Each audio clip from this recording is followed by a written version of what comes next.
జ్ఞానము కలగాలి, శివుడు వినా మార్గం ఉండదు లోకంలో. సంగీతం రావాలి, శివుడు వినా మార్గం లేదు. నాట్యం రావాలి, శివుడు వినా మార్గం లేదు. అసలు మాహేశ్వర సూత్రములన్నీ ఆయనలోంచే వచ్చాయి. వ్యాకరణం నేర్చుకోవాలి, శివాలయం వినా స్థానం లేదు.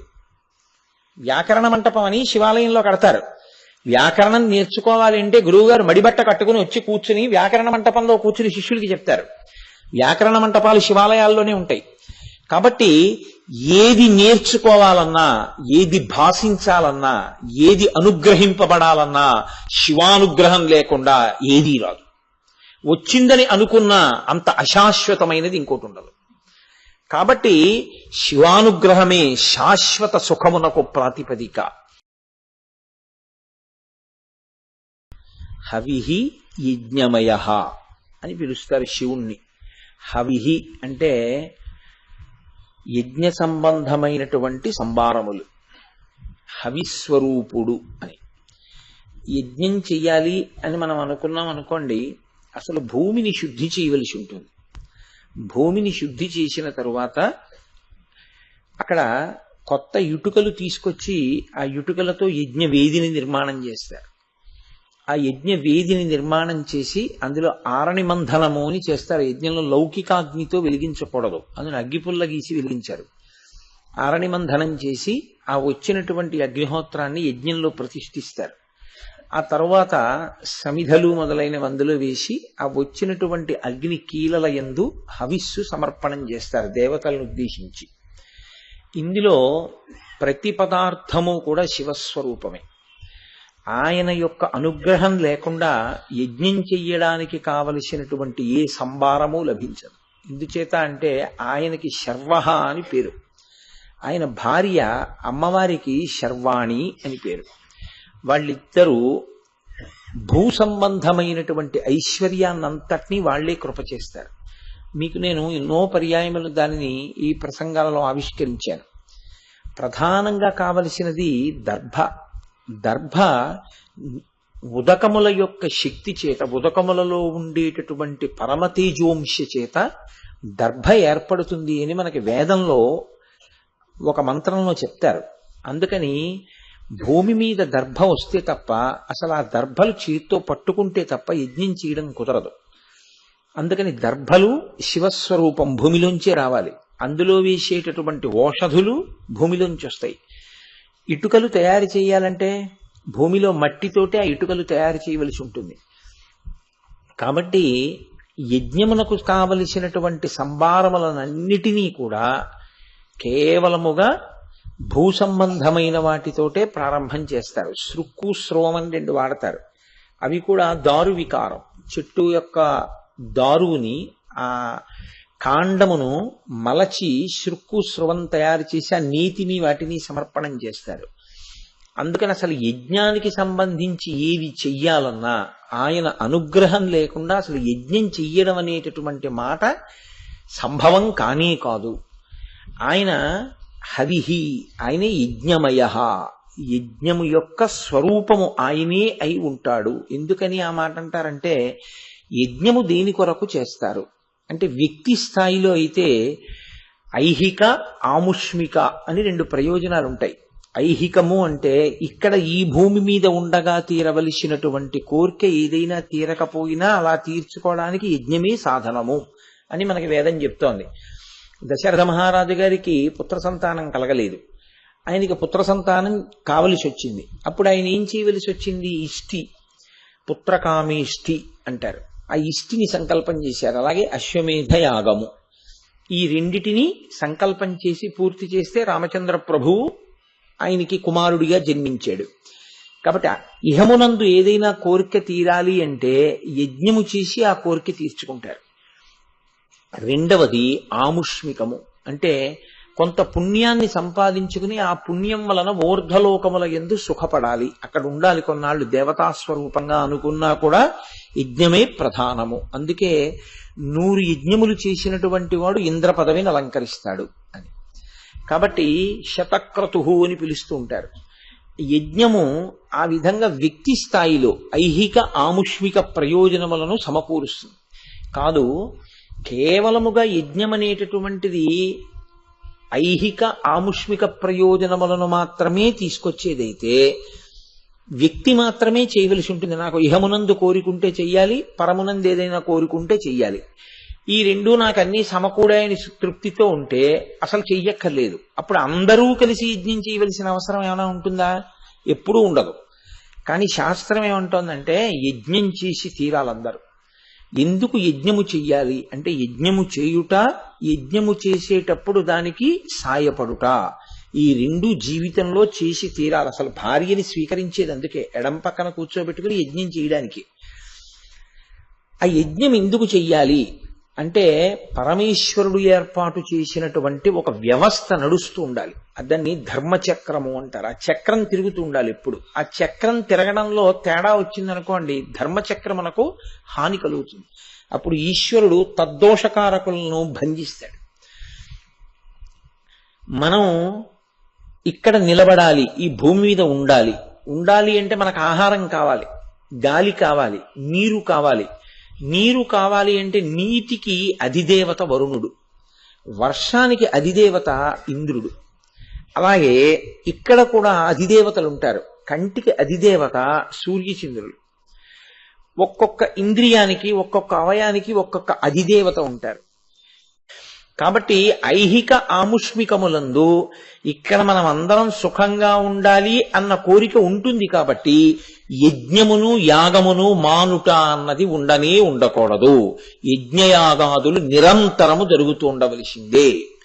మీకు యజ్ఞము యాగము అనేటటువంటి ఈ మాటలు ఏ ఇతర విశ్వాసమునందు లేవు. ఇవి కేవలము సనాతన ధర్మమునకు మాత్రమే చెందినవి.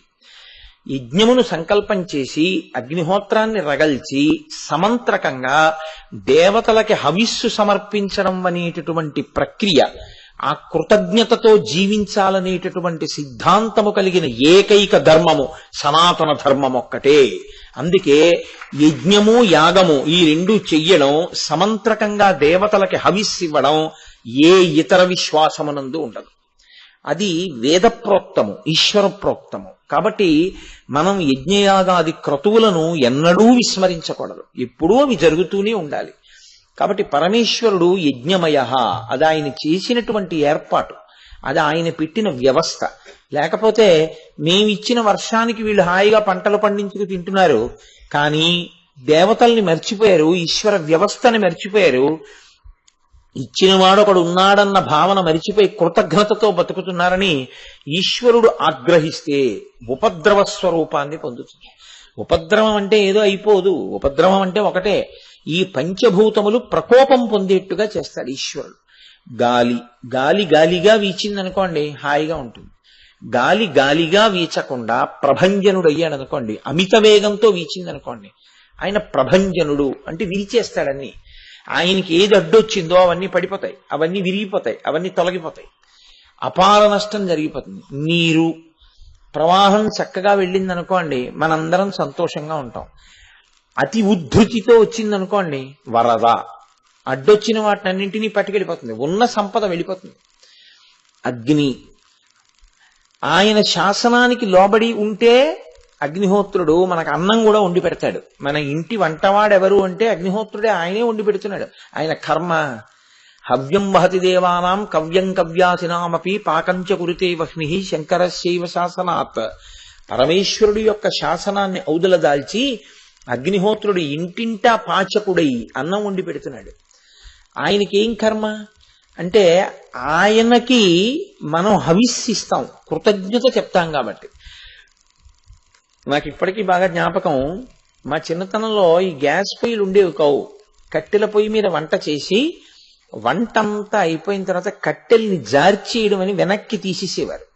వెనక్కి తీసేసిన తర్వాత ఒక కొద్దిగా అన్నం ముద్ద తీసి అందులో నెయ్యి కలిపి దివిషద్వర్గముని ముఖంబున సంతృప్తింద్రాంచు నిన్నీషుగాస్తవముల్ శృతులు జగదాంతర్వ్యామివని అని శ్లోకం చెప్పి, అగ్నిహోత్ర నీవు ఈ మొదటి అన్నాన్ని తీసుకుని, నీవు బ్రాహ్మణుడవు కనుక నీవు మొట్టమొదట మా ఇంట్లో భోజనం చెయ్యి. నీవు ఆహారాన్ని తీసుకుని మా ఇంటి యజమాని, మా కుటుంబ సభ్యులు, మా ఇంటికొచ్చిన బంధువులు, మా అతిథులు కడుపు నిండా సంతోషంతో అన్నం తిని జీర్ణమై ఆనందంగా ఉండేటట్టుగా నీవు మమ్ము అనుగ్రహించు అని ఆ కట్టెల మీద కొద్దిగా అన్నం వేసి జార్చేవారు. ప్రతి ఇంట అగ్నిహోత్రుడికి కొద్దిగా అన్న సమర్పణ ఉండేది. నాకు ఇప్పటికీ బాగా జ్ఞాపకం. వేసవి కాలం ప్రవేశిస్తోంది, గ్రీష్మ ఋతువు వస్తోంది అనేటప్పటికీ ప్రతి వాళ్ళు కూడా కొద్దిగా అన్నాన్ని తడిపి ఇంటి మీదకి విసిరేవారు. దీన్ని నువ్వు ఆహారంగా స్వీకరించు, ఇళ్ళని కాల్చవద్దు. దేవతల పట్ల కృతజ్ఞతతో జీవించడం అనేటటువంటిది జీవితంలో అంతర్భాగంగా ఉండేది. అందుకే దేవతలు కూడా అలాగే కృప చేస్తూ ఉండేవారు, వాళ్ళ జోలికి వెళ్ళేవారు కాదు. ఆ భక్తి ప్రతి విషయంలోనూ ఆవిష్కరిస్తూ ఉండేవారు. అది తొలగిపోయి అతిశయానికి కారకమైపోతే అగ్నిహోత్రుడు ప్రకోపించాడనుకోండి, లేనిపోని ఉపద్రవాలన్నీ వస్తాయి. అందుకని పంచభూతముల యొక్క ప్రకోపమే ఉపద్రవములు అనబడేటటువంటి వాటికి కారణమవుతూ ఉంటుంది. ఈశ్వరుని యందు కృతజ్ఞతాభావంతో ఎవరు జీవిస్తారో ఆయన సంతోషంతో హాయిగా ఉండేటట్టుగా పరమేశ్వరుడు అనుగ్రహిస్తూ ఉంటాడు. అందుకే ఒక్క మహాత్ముడు కాని ఊళ్ళో ఉంటే ఆ ఊరు రక్షింపబడుతూ ఉంటుంది. ఎందుకని అంటే ఒక్కటే కారణం, ఆయన ఉన్నాడు. ఊరికంతటికీ ఉపద్రవం వస్తే ఆయనకి రాకుండా ఉండదుగా, ఆయనకి వస్తుంది. ఆయనకి రాకుండా ఉండడం కోసం ఈశ్వరుడు ఆ ఊరికే ఉపద్రవం లేకుండా చూస్తాడు. మహాత్ములైన వారు ఒక్కరుంటే, దీనికి సంబంధించి ఉపనిషత్తుల్లో కొన్ని ఆశ్చర్యకరమైన కథలు కొన్ని ఉన్నాయి. బట్టి ఒక్క మహాత్ముడు అంటే భగవంతుడు ఏర్పాటు చేసినటువంటి వ్యవస్థని అర్థం చేసుకుని దాని యందు గౌరవముతో జీవించినవాడు తప్ప అక్కర్లేనటువంటి తన కొత్త మేధని తీసుకొచ్చి అందులో పెట్టి ఈశ్వరుని చేత ప్రోక్తమైన వ్యవస్థ తొలగిపోయేటట్టుగా, అది వైక్లభ్యమును పొందేటట్టుగా బోధ చేసేటటువంటి ప్రయత్నము చేయనివాడు. వేదో నిత్యమధీయతాం తదుదితం కర్మస్వనుష్ఠీయతాం దుస్తర్కాస్తు విరమ్యతాం అంటారు శంకర భగవత్పాదులు అవతార పరిసమాప్తి చేస్తూ.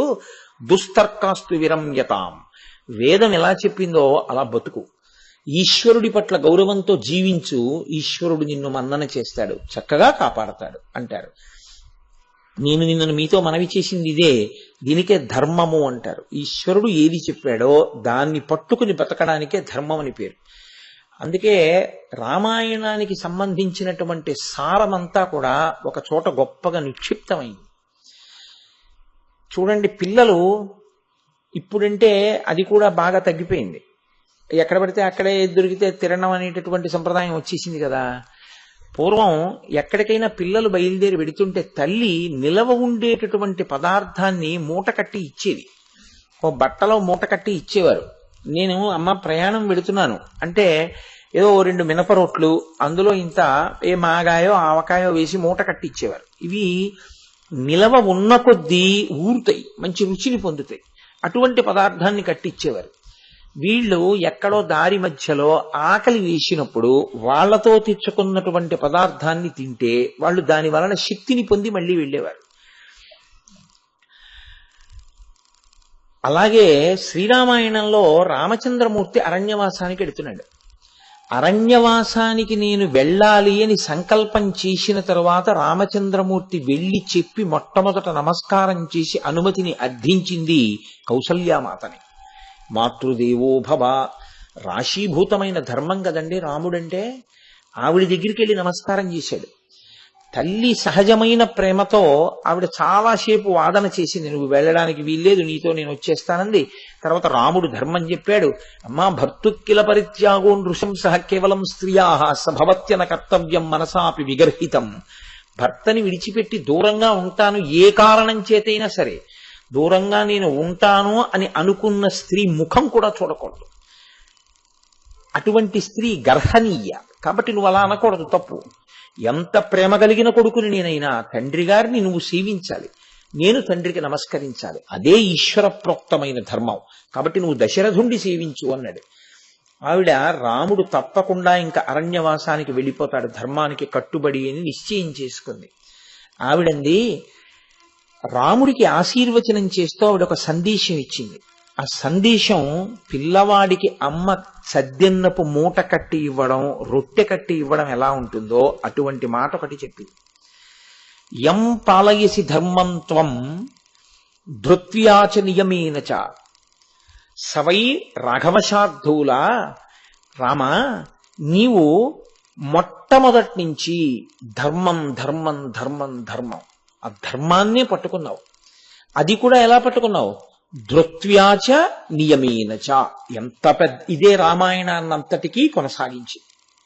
ధృత్వ్యాచ అంటే ధృతితో, పట్టుదలతో, ఇది తప్పకుండా నన్ను రక్షించి తీరుతుంది. ఎందుకో తెలుసా అండి? రాముడు పడ్డన్ని కష్టాలు పడిన మనుష్యుడు లోకంలో ఉండడు.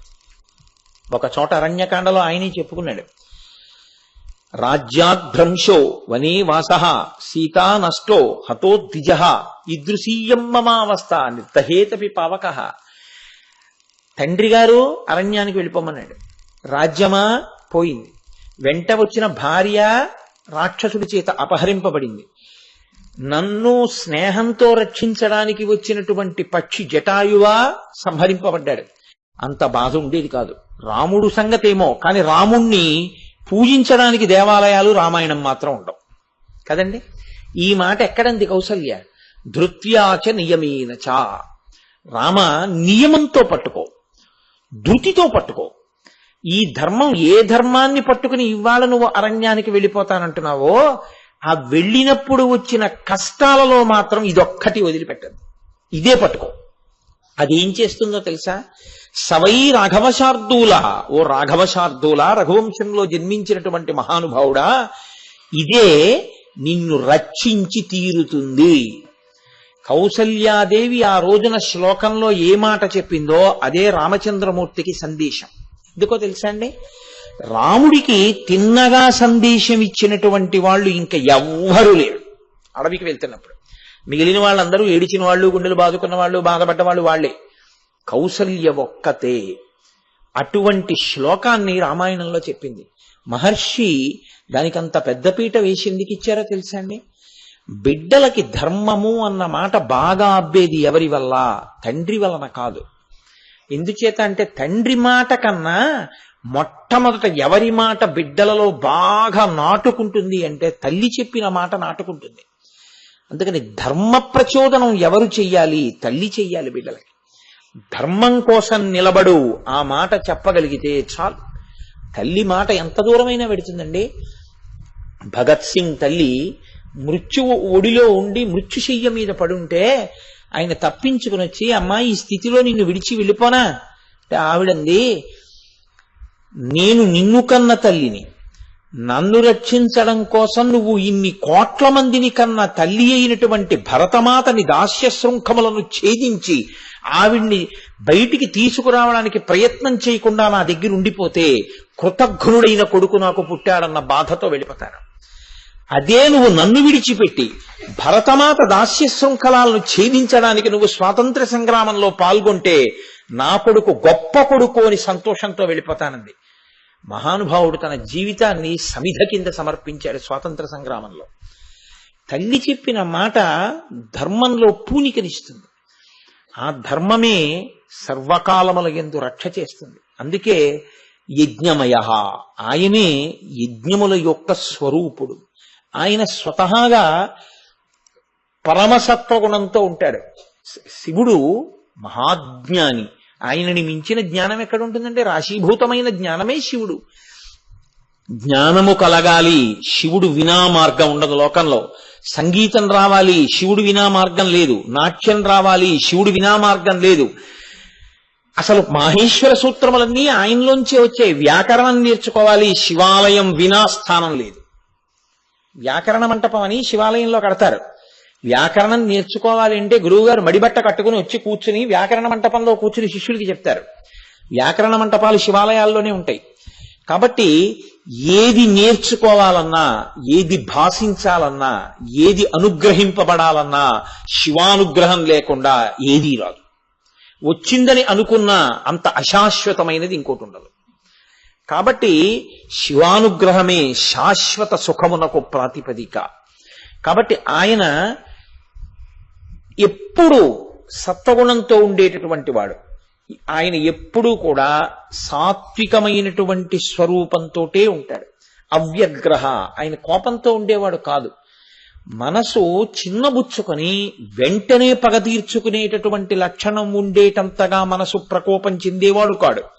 శిక్ష ఎంతవరకు అవసరమో అంతవరకు శిక్ష వేసిన తరువాత మళ్ళీ వెంటనే కోపాన్ని తీసి అవతలకి విసిరి పారేసి తాను ఎంత ప్రశాంతంగా కూర్చోవాలో అంత ప్రశాంతంగా కూర్చోగలిగినటువంటి మహాపురుషుడు. వెళ్లి నమస్కరించినంత మాత్రం చేత ఎంత ఘోరమైన నేరం చేసిన వాణ్ణి కూడా ఉదారుడై క్షమించగలిగినటువంటి సత్వగుణ సంపన్నుడు. అందుకే పరమేశ్వరుణ్ణి మించినటువంటి శుద్ధ సత్వం లోకంలో ఇంకెక్కడా ఉండదు. ఎక్కడైనా సత్వగుణం ప్రకాశిస్తే అది శివానుగ్రహంగా ప్రకాశించిన సత్వగుణం తప్ప శివానుగ్రహం లేని సత్వగుణం ఎవరి యందు ప్రకాశించదు. ఎందుకంటే సాత్విక శుద్ధ విగ్రహ, ఆయనే పరమసాత్వికుడు, సత్వగుణ సంపన్నుడు, రాశీభూతమైన సత్వం ఆయనే. ఆయనే శుద్ధ విగ్రహ, అటువంటి పరిశుద్ధమైనటువంటి మూర్తిత్వము కలిగినటువంటి వాడు. అటువంటి వాడు దక్షాధరహరో, ఆయనే దక్షయజ్ఞమును నాశనం చేశాడు. ఇది పరస్పర విరుద్ధం కాదా? ఎవరు యజ్ఞమయ, ఎవరు హవిహి, ఆయనే దక్షాధరహర. ఆయనే దక్షయజ్ఞమును పాడు చేసినవాడు. యజ్ఞాన్ని పాడు చేయడం, పసిపిల్లల్ని చంపడం, ఆ తర్వాత గర్భవిచ్ఛేదం చెయ్యడం, పరదారని అపహరించడం, ఇవన్నీ మహాపాతకాలు. మరి యజ్ఞాన్ని పాడు చేయడం అనేటటువంటిది పరమశివుడు చెయ్యవలసిన పనే. అందున ఎక్కడో కాదు, మనకి కోతవేటు దూరం దక్షవాటిక. మనం ద్రాక్షారామం అనేటటువంటి ప్రాంతం ద్రాక్షారామం కాదు, నారింజరామం కాదు, అది దక్షారామం, దక్షవాటిక. అక్కడ యజ్ఞం చేశాడు. అక్కడే యజ్ఞం లేడి రూపంలో పరిగెత్తి పారిపోయింది వీరభద్రుడి యొక్క ప్రకోపానికి. ఆ ప్రాంగణం అది. మరి పరమశివుడు ఎందుకు దక్షయజ్ఞాన్ని ధ్వంసం చేయవలసి వచ్చింది అంటే, దానికి పెద్దలు ఒక గొప్ప ధర్మ సూక్ష్మములతో కూడినటువంటి ఆఖ్యానమును ఆవిష్కరిస్తారు. ఆ ధర్మ సూక్ష్మం తెలిస్తే మీకు శివతత్వము అవగాహన అవుతుంది. మీకు ఆ ధర్మ సూక్ష్మం అవగతం కాకుండా కేవలం ఆ పైన ఉండేటటువంటి విషయాన్ని మాత్రమే మీరు అధ్యయనం చేస్తే మీకు అందులో ఉండేటటువంటి తత్వము అర్థము కానప్పుడు శివుని యొక్క పాదములను గట్టిగా పట్టుకోగలిగినటువంటి పూనిక ఏర్పడదు. దక్ష ప్రజాపతికి కుమార్తెలు కలిగారు. 27 మంది కుమార్తెల్ని చంద్రుడికి ఇచ్చిన సందర్భం కాదు. కాకుండా ఆయనకి వేరొక భార్య వలన 16 మంది కూతుళ్ళు పుట్టారు. ఆ 16 మంది కుమార్తెలలో దాక్షాయణి ఒకతే. దాక్షాయణి సాక్షాత్ అమ్మవారు, ఆదిశక్తి. ఆదిశక్తికి పూర్వజ అని పేరు. ఈ లోకములన్నీ ఎప్పుడు సృజింపబడ్డాయో దానికన్నా ముందు ఉన్న తల్లి ఆమె. ఎందుకో తెలుసా అండి? శక్తి శివుని యందే ఉంటుంది. శివుని యందు ఉన్న శక్తి శివుని యందు నిద్రాణమై ఉంటుంది. మళ్ళీ శివుడు కదలాలి అంటే ఆ శక్తియే కదుపుతుంది. చాలా మంది ఏమనుకుంటారంటే కదపడం అన్న మాట నిజానికి తప్పు మాట.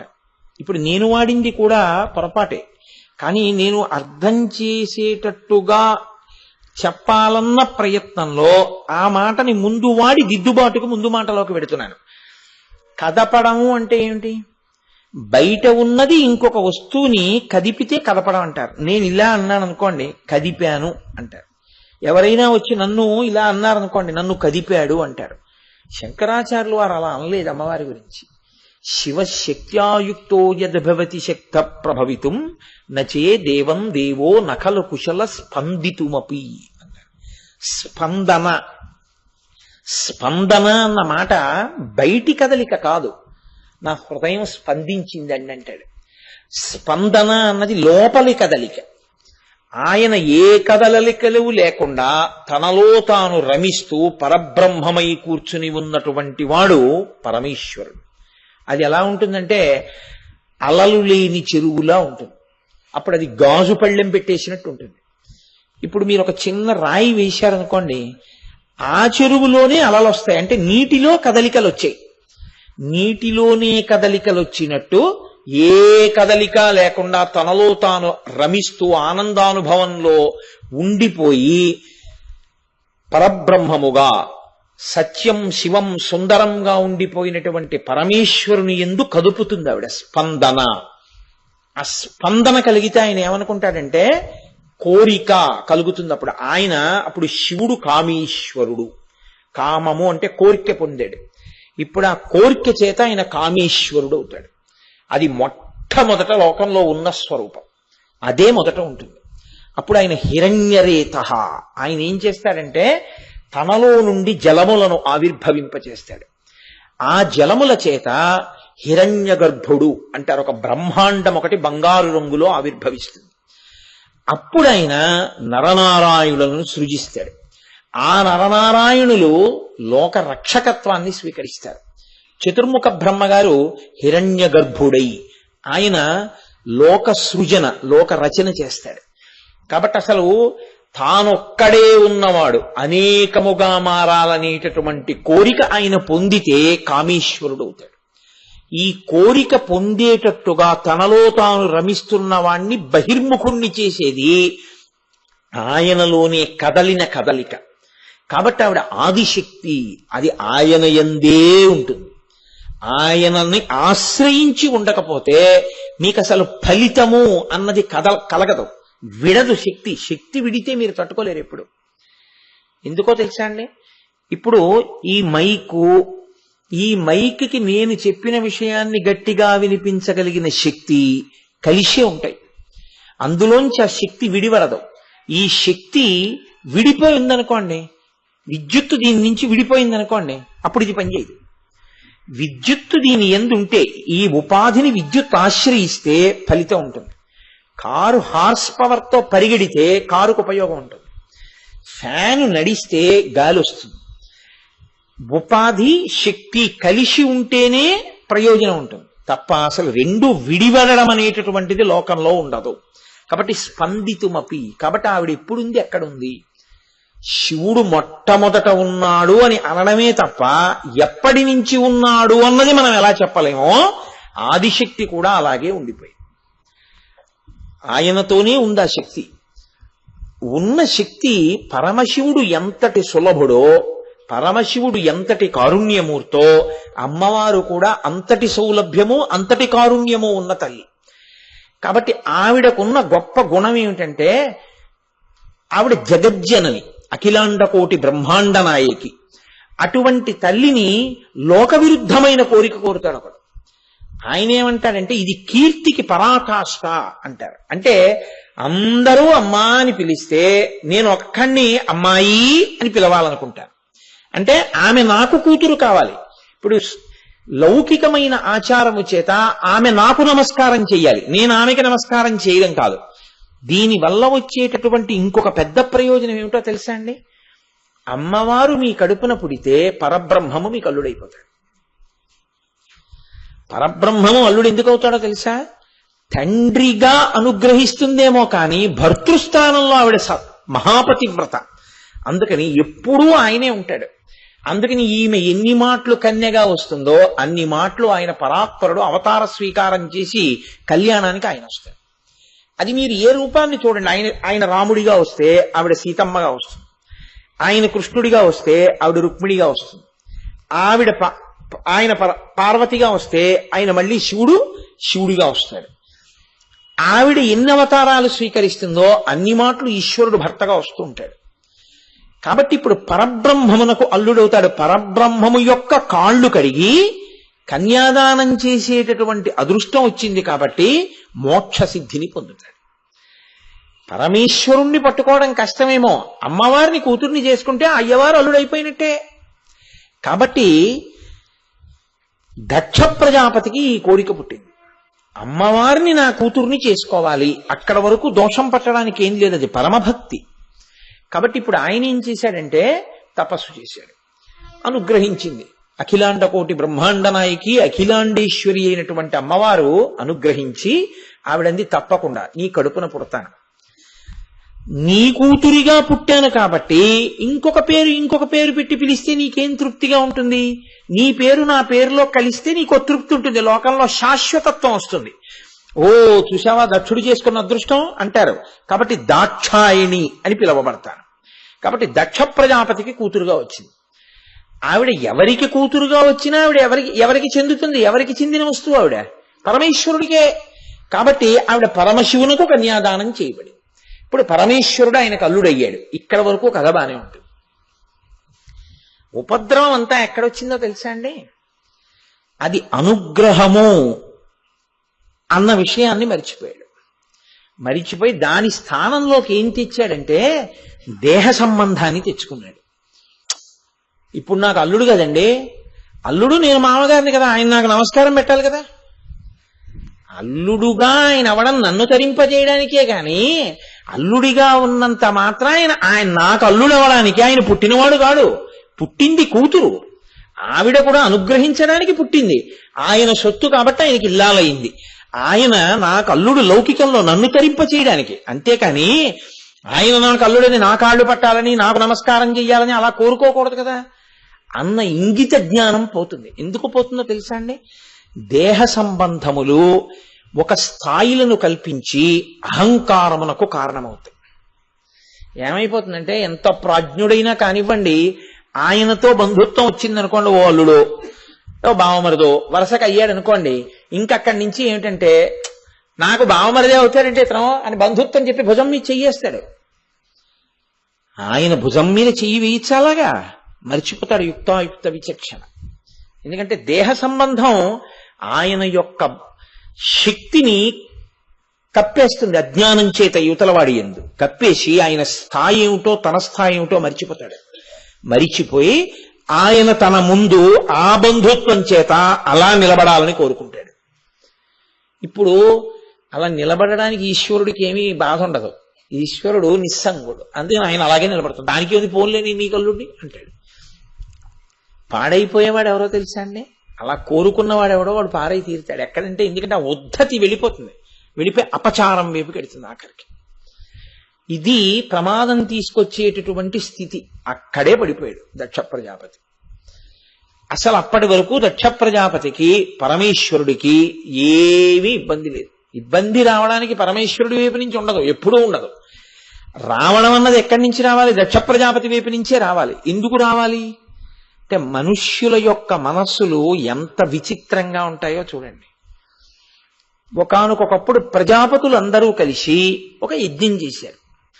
ఆ యజ్ఞం చూడ్డానికి అందరూ వెళ్ళారు. యజ్ఞం అన్నది పవిత్ర కార్యం కదండి. పూర్వం దేవతలు వచ్చేవారు. ఇప్పుడంటే మనకి లోకంలో ధర్మ వ్యతిరిక్తమైన ప్రవర్తన ఎక్కువై దేవతలు కంటికి కనపడడం మానేశారు. పూర్వం త్రేతాయుగంలో కూడా దశరథ మహారాజు గారు ఇష్టి చేస్తుంటే ఇంకా ఆయన మొదలెట్టలేదు. ఇష్టింతేహం కరిష్యామి పుత్రీయాన్ పుత్రకారణాత్ అన్నాడు ఆయన. నేను ఇష్టి చేస్తానన్నాడు, మాట తప్పడు, ఇష్టి చేస్తాడు. కాబట్టి ఎలాగో మనని పిలిచి హవిస్సిస్తాడు, మనం తినాలిగా, రండి అని వచ్చేసారు దేవతలందరూ. వాళ్ళందరూ వచ్చేసి కూర్చున్నారు. కూర్చుంటే కదా బ్రహ్మగారు కూడా వచ్చి కూర్చున్నారు. కూర్చుంటే అప్పుడు వచ్చింది, అయా రావణుడు చంపేస్తున్నాడు, మమ్మల్ని అందరినీ ఏం చేయమంటారు? అక్కడ మొదలైంది రామాయణం. కాబట్టి దేవతలు మనం ఒకళ్ళు పిలిస్తే పలహారానికి ఎలా పెడతామో అలా దేవతలు యజ్ఞం చేస్తే వచ్చి కూర్చునేవారు, మాట్లాడుకుంటుండేవారు. ఇంట్లో చక్కగా పిలిస్తే ఒక్కొక్కళ్ళు వచ్చి పుచ్చుకుని పెడుతూ ఉండేవారు. కనపడడం ఎప్పుడు మానేశారంటే అయ్య బాబోయ్ వీళ్ళకి ధర్మ వ్యతిరేకమైన ప్రవర్తన ఎక్కువైపోయింది, కాబట్టి నేను ఈ పని చెయ్యను, నేను వాళ్ళకి కనపడను అని దేవతలు సంకల్పం చేశారు. అందుకే అసలు విచిత్రం ఏమిటో తెలుసా అండి? ఎప్పుడూ ఈశ్వరానుగ్రహం దేని వల్ల ఉంటుంది అంటే మీరు ఎంత పాటిస్తున్నారు అన్నదాన్ని బట్టి ఉంటుంది. ఒక సభకి కొన్ని వేల మంది వచ్చి కూర్చుని విన్నారు అని సనాతన ధర్మం నిలబడిందని నిర్ధారణ చేయడానికి వీల్లేదు. వాడు సనాతన ధర్మమునందు నిలబడి ఈశ్వరానుగ్రహం పొందడానికి సిద్ధంగా ఉన్నాడని గుర్తు ఏమిటంటే బొట్టు పెట్టుకుని ఉంటే. బొట్లు పెట్టుకోవడానికి నామోషి అయి ఉపన్యాసాలు 30 రోజులు విన్నవాడికి ఏమి ఈశ్వరానుగ్రహం కలుగుతుంది నాకు చెప్పండి? ధర్మము నువ్వాచరిస్తే వచ్చేది ఈశ్వరానుగ్రహం. నీకు ఆకలిస్తే నువ్వన్నం తినాలి, నీకు బొట్టు పెట్టుకోవడమే కష్టమైతే ఈశ్వరానుగ్రహం రమ్మంటే ఎక్కడి నుంచి వస్తుంది? ఇన్ని వింటే ఏం ఉపయోగం ఏముంది? నువ్వు చేయవలసిన ప్రాథమిక విషయమే నీకు చేత కానప్పుడు ఎక్కడి నుంచి ఈశ్వర కృప కలుగుతుంది? కాబట్టి దేవతలు కనపడడం మానేశారు అంటే అది కారణం. కాబట్టి వాళ్ళు కనపడరు కలియుగంలో. కానీ భక్తితో సమంత్రకంగా హవిస్సులు ఇచ్చినప్పుడు వాళ్ళొక్కసారి వచ్చి ఆ హవిస్సుని స్వీకరించి వెడుతుంటారు. ఇప్పుడు దేవతలందరూ వెళ్ళడం ఆనవాయితీ. దేవతలు వచ్చినప్పుడు దేవతా సార్వభౌముడు కూడా ఓసారి రావాలని కోరుకుంటారు కదా. కాబట్టి ఆయన కూడా వెళ్ళాడు ఆ సభకి. వెళ్ళి యజ్ఞం జరుగుతోంది. చక్కగా ఆ యజ్ఞంలో జరుగుతున్న మంత్రాలవి వింటూ సంతోషంగా కూర్చున్నారు. కూర్చుండగా వచ్చింది ఉపద్రవం అంతా. సరసిజగర్భ యోగిజన మునివర్యులు పర్వ సుపర్వులు ఋషీంద్రులు అందరూ వచ్చి కూర్చునియుండా అత్తరణి సమాన తేజుడగు దక్షుడు వచ్చిన సభాసదుల్ ఒక్క ఉదుటున లేచిరి పితామహ భర్గులు తక్క అందరూ. ఆ సభలో అందరూ వచ్చి కూర్చునున్నారు. కూర్చునుంటే ఆ సభలోకి దక్ష ప్రజాపతి వచ్చాడు. దక్ష ప్రజాపతి అంటే చతుర్ముఖ బ్రహ్మగారి యొక్క కుమారుడు. పైగా ఆయన ప్రజాపతులందరికీ కూడా నాయకత్వంలో ఉన్నాడు. బ్రహ్మగారు ఆయనకి ఆ పదవి ఇచ్చారు. కాబట్టి నేను ప్రజాపతులకు నాయకుడిని, సృష్టి చేయడానికి నియమింపబడిన ప్రజాపతులలో పెద్దవాడు నాయకుడైన. కాబట్టి నేను వస్తుంటే అందరూ లేవాలి కదా సభలో, అది మర్యాద. కాబట్టి అందరూ లేచి నిలబడ్డారు. దక్షుడు వస్తుంటే లేవాలి, నేను వస్తుంటే అంటే దక్షుడు వస్తున్నప్పుడు లేచి నిలబడాలి కాబట్టి అందరూ లేచి నిలబడ్డారు. ఎవరిద్దరు లేవలేదు? పితామహ భర్గులు తక్క ఎందరు. పితామహుడు అంటే చతుర్ముఖ బ్రహ్మగారు, భర్గుడు పరమశివుడు, వీళ్ళిద్దరే లేవలేదు. పితామహుడు బ్రహ్మగారు లేకపోతే ఆయనకేం కష్టం కలగలేదు. ఎందుకో తెలుసా అండి? నన్ను కన్న తండ్రి, బ్రహ్మగారిని కన్న తండ్రి.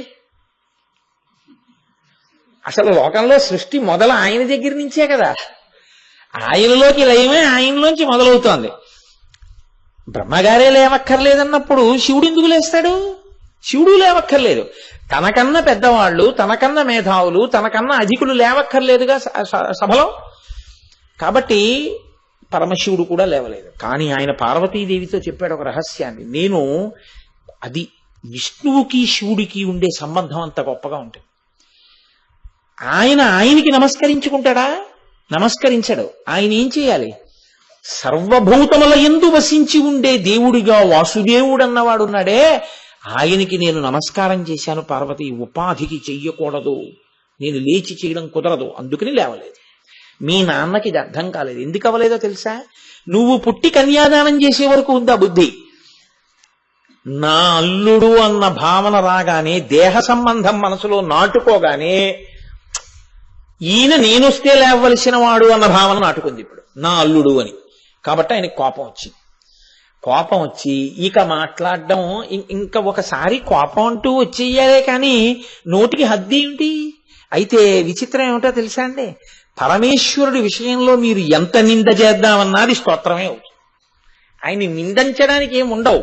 ఎందుకనంటే మీరు నింద చేద్దామని ప్రయత్నించినవి కూడా స్తోత్రములయ్యేది ఒక్క ఈశ్వరుడి పట్లనే. వెంటనే దక్ష ప్రజాపతి అన్నాడు వచ్చాడు, కూర్చున్నాడు. మిగిలిన వాళ్ళని కూర్చోమన్నాడు. పరమశివుడి వంక చూశాడు, దేవతల్ని పిలిచి అన్నాడు, నేను చెప్పేది పరాకుగా వినండి, శ్రద్ధగా వినండి, ఎవరూ మాట్లాడకండి. మాటలు విని నేను చెప్పేటప్పుడు. అనయము లుప్త క్రియాకలాపుండు, దిగంబరుండు, భూత ప్రేత పరివృతుండు, భూతిలిప్తుండు, అస్థిభూషణుండు, ఉగ్ర పరేత భూచెరుండు. పరమశివుడి మీద ఆయన వేసినటువంటి విశేషణాలు అలా వెళ్ళే. అనయము లుప్త క్రియాకలాపుండు, ఏ పని చేయడు, అలా కూర్చుంటాడు. అలా ఎందుకు కూర్చుంటాడు ఆయనకి తెలీదా? తెలుసు. ఆయన జ్ఞానులకు జ్ఞాని కాబట్టి ఆయన ఎప్పుడు తనలో తాను రమిస్తూ ఉంటాడు. ఆయన భక్తితో ఉండడానికి ఎవరున్నారు ఆయన మీద? కాబట్టి భక్తి వస్త్రం కట్టుకోడు దిగంబరుడు అని చెప్పాను మీకు నేను. ఆయన మీద ఇంకెవ్వరు లేరు ఆయన భక్తితో ఉండడానికి. కాబట్టి ఆయన ఎవరి కోసం ఏం చేయాలి? కాబట్టి అనయము లుప్త క్రియాకలాపుండు అని దిగంబరుండు, భూత ప్రేత పరివృతుండు. ఆయన అనుశాసనిక పర్వంలో పార్వతీదేవితో చెప్పాడు, 2 కారణాల చేత నాకు శ్మశానం ఇష్టం. ఒకటి, బ్రహ్మగారు అడిగాడు నన్ను, మీరక్కడ కూర్చుంటే భూత ప్రేతాలన్నీ అక్కడే కూర్చుంటాయి బయటికి వెళ్ళిపోకుండా.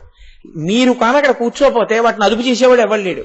అవి ఎవరికి భయపడవు, అవి వెళ్ళి లోకం మీద పడిపోతాయి. కాబట్టి మీరు అక్కడ కూర్చుని వాళ్ళని కూడా అక్కడ కూర్చోబెట్టండి మహాదేవా అని అడిగాడు. అక్కడే కూర్చుంటానన్నాడు. 2, అది గేటు దాటి బయటికి వస్తే మిగిలిన వాళ్ళందరూ ఏదో ఒకటి చూపించుకుని అహంకారం పడిపోయేవాళ్ళే. ఏదీ లేకపోతే నేను పొడుగ్గా ఉన్నానో, నేను తెల్లగా ఉన్నానో, నేను ఫలానా కులం వాడినో, ఫలానా జాతి వాడినో, నేను చదువుకున్నానో, చదువుకోలేదని గర్వమో, లేకపోతే ఉందని గర్వమో, లేదని గర్వమో, ఏదో గర్వం. గర్వమునకు కారణమైనటువంటి శరీరము, గర్వమునకు కారణమైన ఐశ్వర్యము ఇది ఉంటే కదూ దీనికి బంధువులు, ఇది ఉంటే కదూ ఇది నాజెండానికి ఇది కాలిపోయిన తర్వాత అక్కడ సమానత్వమే తప్ప ఎవ్వరి యందు ఏ భేదం లేకుండా నిలబడి ఉంటారు జీవులందరూ. అప్పుడు వాళ్ళు దెబ్బలాడుకోవడానికి ఇంకా వాళ్ళ మధ్య కారణాలు లేవు. ఇన్నాళ్ళు దెబ్బలాడుకున్న వాళ్ళు దెబ్బలాడుకోవడానికి కారణం లేక భుజాల మీద చేతులు వేసుకుని నిలబడితే ఎంత చిత్రంగా ఉంటుందో అక్కడ చూడడానికి పార్వతి. అది చూస్తూ ఉంటాను, ఈ బుద్ధి అక్కడ ఉంటే మీరు ఎంత బాగుపడుదురా అనుకుంటూ ఉంటారు. అందుకు అక్కడ ఉంటాడు ఆయన. చెప్పాడు పార్వతీదేవితోటి, ఉగ్ర పరేత భూచరుండు దిగంబరుండు స్రస్తకేశుండు, ఎప్పుడు ఆ జుత్తు చిమ్ముకుని ఉంటాడు ఆయన. ఆయన వ్యోమకేశుడు, ఆయన శిరస్సు ఆకాశం అంతా వ్యాప్తి చెంది ఉంటుంది. అది స్తోత్రం. ఎందుకనంటే మీరు తిరదామన్న స్తోత్రమే అవుతుంది ఈశ్వరుడి విషయంలో అనడానికి నేను చెప్తున్నాను. మాస శివరాత్రి పూట ఆ పద్యం అంతా ఎందుకని పరిహరించాను. ఇటువంటి వాడికి నేను కూతురుని ఎలా ఇచ్చాను? బుద్ధిహీనుడు. నేను వస్తుంటే ఎలా కూర్చున్నాడో చూడండి. మామగారు వస్తున్నాడు, సభలో లేవాలని తెలియదు ఇతనికి. అంటే ఆయన పరమాత్మ తత్వాన్ని విడిచిపెట్టాడు. ఆయనకి తన దేహంతో ఉన్న బంధుత్వాన్ని పట్టుకున్నాడు. అప్పుడు ఆయన ఏం ఆలోచించాలి? నేను మామగారినైతే, ఆయనకి కూతుర్ని కన్నవాడినైతే నేను ఆయన కన్నా పెద్దవాడనై ఉండాలి కదా. అల్లుడి కన్నా పెద్దవాడు అవ్వాలి కదా మామగారు. అల్లుడి కన్నా పెద్దవాడు అవ్వాలి అంటే జ్ఞానము చేతనా, ఐశ్వర్యము చేతనా, ధనము చేతనా, లేకపోతే వయసు చేతనా? అన్నిటికన్నా ముందు వయసు చేత పెద్దవాడు అయి ఉండాలిగా. దక్షుడు శివుడి తర్వాత పుట్టినవాడు అయి ఉండాలి. దక్షుడు శివుడి కన్నా ముందు పుట్టాలి, శివుడు దక్షుడి కన్నా తర్వాత పుట్టాలి. ఆ పాటి జ్ఞానం లేదు దక్షుడికి. నేను ముందు పుట్టానా, శివుడు ముందు పుట్టాడా? అసలు శివుడు ముందు పుట్టాడా అన్న మాట లేదుగా. అభవహ, ఆయన అసలు పుట్టినవాడు కాడు, గిట్టేవాడు కాడు. కాబట్టి ఆయన నాకు అల్లుడేమిటి, నేను మామగారేమిటి, ఇవన్నీ ఎందుకు మరుపుకొచ్చాయో తెలుసా అండి? దేహబంధుత్వం. అల్లుడన్న మాటలోంచి ఇంత అజ్ఞానం పుట్టుకొచ్చింది. ఏ అనుబంధం వల్ల ధరించాలనుకున్నాడో ఆ అనుబంధం అహంకరించడానికి పనికొచ్చింది. ఇప్పుడు అహంకరించడానికి పనికొచ్చి పరమేశ్వరుణ్ణి నింద చేశాడు. ఆయన పట్టించుకుంటాడా? ఆయన నిశ్శబ్దంగా అలా నవ్వుతూ కూర్చున్నాడు. ఆయన కనీసం ఇంటికి వెళ్ళి చెప్పలేదండి పార్వతీదేవితో. సరే, అభిమాన సంఘాల వాళ్ళని ఉంటారు, వాళ్ళకి అసలు కన్నా వడ్డీ ఎక్కువ అని వాళ్ళ అల్లరి చాలా ఎక్కువగా ఉండదు. అంత అల్లరి చేశారు నందీశ్వరుడును భృగువు. అక్కడ అయిపోయింది. పరమశివుడు ఇంటికి వెళ్ళిపోయాడు. ఆయన కార్యాల్లో ఆయన నిమగ్నం అయి ఉన్నాడు. ఆయన ఎప్పుడైనా ఏదైనా అదోలా ఉండి అత్తవారింటి వైపు ఏదైనా మాట వస్తే వాళ్ళ ఊసెత్తకో అంటే కదా పార్వతీదేవికి అనుమానం రావాలి. అలా అనడానికి ఆయన మనసులో వ్యగ్రతని పొందేవాడు కాడు. ఆయన నిశ్చల చిత్తుడు, అవ్యగ్రహ. ఆయన ఎప్పుడు ప్రశాంత చిత్తుడై ఉంటాడు, సాత్విక శుద్ధ విగ్రహ. కాబట్టి ఆయన హాయిగా ఉన్నాడు. అక్కడతో కథ అయిపోతే బాగుండేది. శివుడు ఎలా ఉన్నాడో అలా దక్ష ప్రజాపతి కనీసం తర్వాత కోపాన్ని విడిచిపెట్టగలిగి ఉంటే ఏమో మళ్ళీ తరించేవాడేమో. అలా వదిలిపెట్టలేదు. కోపానికి ఉన్న గుణం ఏమిటో తెలుసా అండి? నేను మీ మీద కోపడుతున్నాను అనుకోండి, మీరేమీ పట్టించుకోవట్లేదు అనుకోండి, నా కోపం మరింత ఎక్కువైపోతుంది. ఏంటి ఇంత తిడుతున్నా పట్టించుకోవడం ఏంటి అని కోపం ఎక్కువ అవుతుంది. మీరు చాలా బాధపడి అన్నారనుకోండి, నా కోపం చల్లారిపోతుంది కదా. అలా పట్టించుకోకపోయినా కోపం వదిలేశాడు అనుకోండి, పట్టించుకొని వాడి మీద కోపం ప్రయోగించే ఉపయోగం ఏముందిరా, అనవసరం తప్ప అని వదిలేశాడు అనుకోండి, వదిలేసిన వాడు ప్రాజ్ఞుడు కదా. ఆయన చాలా గొప్పవాడు అనమాట అప్పుడు అలా వదిలిపెట్టినవాడు. కానీ లోకంలో అలా ఉండదు. నేను తిట్టాను, బ్రహ్మసభలో శివుడు ఒక్క మాట మాట్లాడలేదు. ఇది బాధ దక్షుడికి. కాబట్టి ఇప్పుడు శివుణ్ణి రెచ్చగొట్టాలనుకున్నాడు. శివుడికి అవమానం చెయ్యాలి, పనికి మాలిన వాడు అని లోకానికి నిరూపించాలి. కాబట్టి ఇప్పుడు నేనేం చేస్తానో తెలుసా? నిరీశ్వర యాగం చేస్తానన్నాడు. అసలు శివుడికి నేను హవిస్సు ఇవ్వకుండా యాగం మొదలు పెడతాను. అది మొదలుపెట్టాడు దక్షవాటికలో. మొదలుపెట్టి వాజపేయమును పూర్తి చేసేశాడు నిరీశ్వరంగా. దక్ష ప్రజాపతి యొక్క శక్తికి భయపడి, సాక్షాత్తు బ్రహ్మగారి కొడుకు, పైగా ప్రజాపతులకు అధిపతి, దేవతలందరూ వచ్చారు. ఇప్పుడు ఆయన వాజపేయం చేశాడు అన్న విషయం పరమశివుడికి తెలుసు. ఆయన ఏమీ మాట్లాడలేదు. చిత్రం ఏమిటో తెలుసా అండి? విష్ణువు రాలేదు ఆ యాగానికి. ఎందుకు రాలేదు? ఎప్పుడూ శివకేశవులు ఒకటే. ఆయనకి తెలుసు ఆ యాగం ఏమవుతుందో. హవిస్వరూపమైనటువంటి శివుణ్ణే వదిలిన యాగం ఎలా పూర్తవుతుంది? అందుకని విష్ణువు రాలేదు. ఆయన ఊరుకున్నారు. విష్ణువు రాలేదంటే శివుడు రాలేదు. తత్వరీత్యా అది ఒకటే పదార్థం, అదే చెప్తారు కూడా విష్ణువు తాఖరణ. కాబట్టి మిగిలిన దేవతలందరూ వెళ్ళారు. ఇది ఎలా ఉంటుందంటే ఏమైనా అనుకుంటారు బాగుండదు కదండి అని పిలవడం, లేకపోతే భయపడుతూ ఉండడం, వెడుతూ ఉండడం, ఇది ఎలా ఉంటుందో మనకి దక్షయజ్ఞం చూపిస్తుంది. అలాగే వెళ్ళారు వాళ్ళందరూ. ఎందుకంటే శివుడు ఎలాగో పట్టించుకోలేదుగా. ఒకవేళ పట్టించుకున్నాడు మనకేం గొడవ, ఏమంటే ఈయన రమ్మన్నాడంటే ఏదో వచ్చాం మాకేం తెలిసిలే అల్లరి చేసే వాళ్ళు కొట్టుకుంటారు, చూసి వచ్చేయచ్చు. శివుడు రాలేదు మనకేం గొడవ, దక్షపలు గాలి పెట్టిన అన్నం తినొచ్చేస్తాం. అలా ఆలోచించేటటువంటి ఇంకా కొంతమంది మనస్తత్వం ఎలా ఉంటుందో తెలుసా అండి. అక్కడికి వెళ్ళి దక్షుణ్ణి శివుడి గురించి కదిపి తిడుతుంటే విని, అవునయా నిజమే మీ అల్లుడేమిటో పాపం అలాంటి వాడు దొరికాడు నీకు అనేవాడు. అలాంటి దానికోసం వెళ్ళేవాళ్ళు ఉంటారు. కొంతమందికి మీరు చూడండి అదే కార్యంగా ఉంటుంది.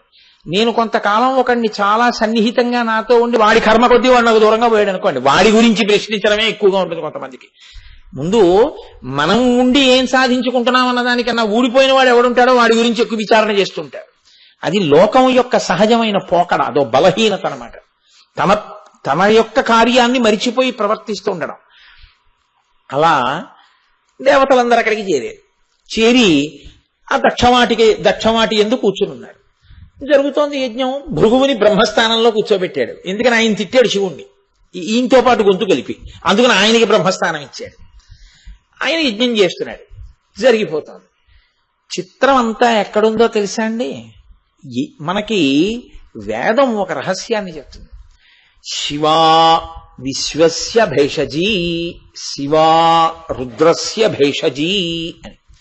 అభిషేకం చేసేటప్పుడు చిట్ట చివర అష్టమానువాకం దాటిపోయిన తర్వాత ఈ మంత్రం చెప్తాం. ద్రాపేయం ధస్వస్పతే దరిద్రం నీలలోహిత అన్న మంత్రాల తర్వాత వస్తుంది. ఈ 2 మంత్రాలు వస్తాయి. భేషజీ స్త్రీలింగం. శివా విశ్వస్య భేషజీ. శివ అంటే శివుడు, శివా అంటే ఆయన శక్తి పార్వతీదేవి. ఆవిడ విశ్వస్య భేషజీ లేదా విశ్వాహ భేషజీ. ఆవిడ ఈ విశ్వమునకంతటికీ ఓషధి.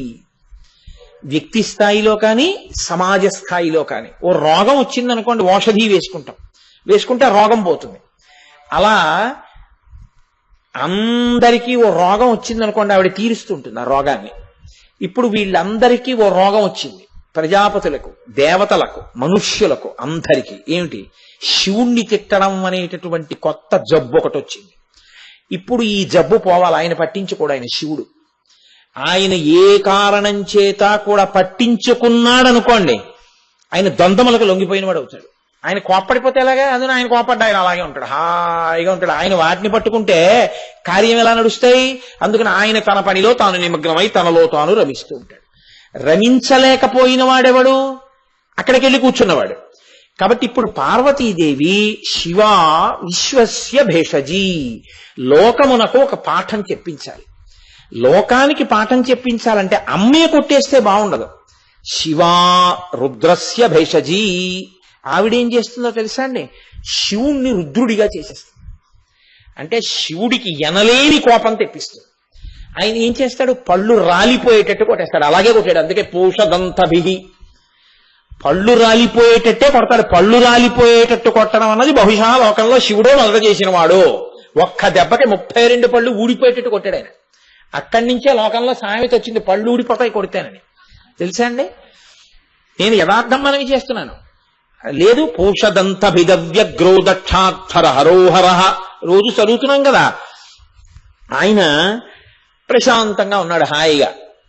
ఈయనకి కోపం వస్తే తప్ప ఈ పిచ్చి పిచ్చి పనులు, శివ వ్యతిరేకమైన ప్రచారం, శివనింద చేయడం లోకంలో మానరు. ఈ ప్రచారాల వల్ల అమాయకులు కూడా పాడవుతున్నారు. కాబట్టి ఇలాంటి ప్రచారాలు చేసేటటువంటి వాళ్ళ యొక్క తుదముట్టించడం అన్నది ఒకసారి చేస్తే, వాళ్ళకోసారి బుద్ధి చెప్తే ఇంకెప్పుడు శివనింద జరగదు లోకంలో. అది జరగాలంటే ఈ రుద్రుణ్ణి చెయ్యాలి అనుకుంది ఆవిడ. కాబట్టి ఇప్పుడు ఆవిడేం చేసిందంటే ఒక చిత్రమైనటువంటి నాటకాన్ని సృష్టించింది. లేకపోతే ఆయన్ని విడిచి ఆవిడ ఎడుతుందా? మహాపతివ్రత, ఆవిడికి కావాలా అవన్నీ? ఆవిడ అలా కోరుకునేది కాదు. ఆవిడ ఇంటి పేరే విడిచిపెట్టి వచ్చేస్తుంది ఆడపిల్ల. అలాంటిది పెడుతుంది ఆవిడ. ఆవిడ అంతఃపురంలో సౌధంలో నిలబడి ఉంది. ఓహో వెళ్ళిపోతున్నాయి దేవతల యొక్క విమానాలు, ఋషుల యొక్క విమానాలు అన్నీ వెళ్ళిపోతున్నాయి. ఆవిడ ఏమీ తెలియని దానిలా పక్కనున్న ప్రమథగణాలను అడిగింది, ఏమిట్రా ఇన్ని విమానాలు ఎడుతున్నాయండి? అంటే వాళ్ళన్నారు, అమ్మా మీ నాన్నగారు యజ్ఞం చేశాడు, వాజపేయం అయిపోయింది, కానీ నిరీశ్వర యాగం ఆయన చేసేశాడు. ఇప్పుడు బృహస్పతి సంబంధమైనటువంటి యాగాన్ని ప్రారంభం చేశాడు, ఆ యాగం అవుతోందమ్మా అన్నారు. ఆవిడ వెంటనే పరమేశ్వరుడి దగ్గరికి వెళ్ళింది. ఎంత చమత్కారంగా అడిగిందో తెలుసా అండి. ఆవిడేమీ కోప్పడలేదు. వెళ్ళండి, శంకరా మీరు సర్వజ్ఞులు, మీరు ఈ లోకములన్నింటినీ సృజించిన వారు, మీరు త్రిగుణాతీతులు, కాబట్టి మీకు అందరూ బిడ్డలే, మీకు ఎవరు ఏం చేసినా మీకు కోపం రాదు, మీరు తట్టుకోగలరు. నేను ఆడపిల్లని కదూ, ఒక తండ్రికి కూతుర్ని కదూ. ఆవిడ ఇంకొకలా మాట్లాడుతోంది. శివా విశ్వస్య భేషజీ, ప్రయోజనం సాధించే మార్గంలో మాట్లాడింది. కాబట్టి తండ్రి యజ్ఞం చేస్తుంటే వెళ్లకుండా ఎలా ఉంటుంది ఆడపిల్ల? ఆ యజ్ఞము కనుగొనగా దేవతలను విభుదులు అరిగెదరదిగో, నాకును వేడుక పుట్టెడున భవ. ఆ యజ్ఞం చూడడం కోసమని అదిగో దేవతలు, విభుదులు, బ్రాహ్మణులు, ఋషులు అందరూ వెళ్ళిపోతున్నారు. నాకు కూడా వెళ్ళి ఒక్కసారి ఆ యజ్ఞం చూడాలనుంది. కాబట్టి శివ నేను కూడా వెడతాను. మీరు మన్ని పిలవలేదుగా, వాళ్ళందరికీ ఆహ్వాన పత్రాలు పంపించాడు మీ తండ్రి, అందుకని వెడుతున్నారు. మనకు ఆహ్వాన పత్రం రాలేదే, పోనీ పోస్టల్ మిస్ అందాం అనుకుంటే వాళ్ళందరికీ దూతలతో కబుర్లు చేశాడు. మనకి దూత రావాలిగా, మనం ఎక్కడికి వెళ్ళలేదుగా తాళాలు వేసుకుని. మరి మన ఎవరు పిలవలేదు అంటే మనం రావడం ఇష్టం లేదనే కదా. అందుకని మనం నువ్వెందుకు పార్వతి వెళతానంటావు అంటారేమో. ఎప్పుడూ కూడా లోకంలో ధర్మం అన్నది ఒకటి ఉంది కదా. ఆయన వృషభవాహనుడు కదండి, ఆయన ధర్మాన్ని అధిరోహించి ఉంటాడు. ధర్మం అంటే ఆయనకి ప్రీతి. కాబట్టి ఆవిడండి, అనయము పిలువక యుండన్ జనక గురు సుహృత్ జననాయక గేహములకు చనుచుందురు పిలువకున్న సజ్జనులధిప. పిలవకపోయినా 4 ఇళ్లకు వెళ్ళొచ్చు. జనక తండ్రి గారు పిలిస్తేనే వెళ్ళాలని ఏం లేదు, పిలవకపోయినా వెళ్ళొచ్చు. పేరంటానికి తండ్రి గారు ఏదైనా యజ్ఞయాగాది క్రతువులు చేస్తుంటే వెళ్ళొచ్చు. జనక గురువు గారి ఇంట్లో ఏదైనా పెద్ద శుభకార్యం జరిగితే గురువు గారు పిలవక్కర్లేదు, శిష్యులు బిడ్డలు లాంటి వాళ్ళు వెళ్ళొచ్చు. జనక గురు సుహృత్ అంటే మంచి స్నేహితుడు. మంచి స్నేహితుడు చూడకుండా ఉండలేడు. కాబట్టి సుహృత్ ఆయన ఇంటికి వెళ్ళొచ్చు, సుహృత్ ఇంటికి ఈయన వెడుతుంటాడు. కాబట్టి సుహృత్ జననాయక అంటే రాజ్యాన్ని పరిపాలించేటటువంటి ప్రభువు ఏదైనా కార్యం చేస్తుంటే ప్రజలు వెళ్ళొచ్చు. కాబట్టి ఈ 4 ఇళ్లకి వెళ్ళొచ్చు, ధర్మం ఉంది. కాబట్టి నన్ను పిలవలేదు అని మీరు అనకూడదు, నేను వెళ్ళొచ్చు. నిజంగా ఆవిడంత వెంపర్లాడి వెళ్తుందండి కాదు. ఆవిడ వాళ్ళకి ఒక నీతి చెప్పడానికి, ఒక మార్గాన్ని చూపించడానికి, ఇలాంటి పనులు చేయకూడదని చెప్పడానికి ఆవిడ ఎడుతోంది. శివుణ్ణి రుద్రుణ్ణి చేయడానికి ఎడుతోంది ఆవిడ. కాబట్టి జననాయక గేహములకు చనుచుందురు పిలువకున్న సజ్జనులధిప.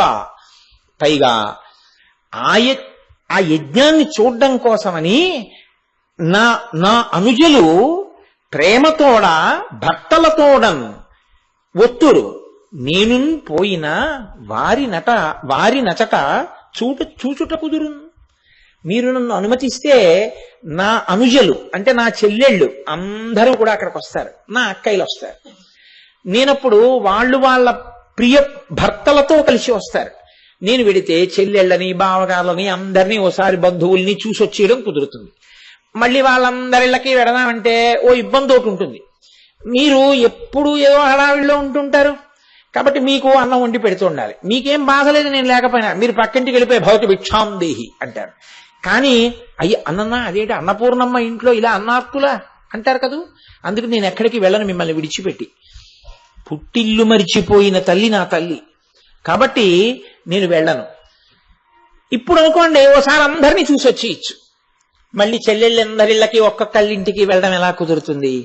బేలగా ఒక ఆడపిల్ల ఎలా మాట్లాడుతుందో అలా మాట్లాడింది శివుడి దగ్గర. కాబట్టి మీరు అనుమతించండి, నేను వెడతాను. మీరు సర్వైశ్వర్యకారకులు, మీ దగ్గర లేని ఐశ్వర్యం లోకంలో ఉండదు. ఎందుకని సమస్త జగత్తుని విభూతి కణాలుగా మార్చి ఒంటికి రాసుకుంటాడు. కాబట్టి ఇంకా ఆయన దగ్గర లేనిదే ఉంది. బంగారం అంటారా, ఆయన వీర్యం హిరణ్యం. కాబట్టి మీరు సుబ్రహ్మణ్యేశ్వర స్వామి యొక్క ఉత్పత్తి యందు మీరు విన్నారు కదా, ఆయన అవతారం ఆవిర్భావ కథ యందు పరమేశ్వరుని యొక్క వీర్యమే హిరణ్యంగా మారింది.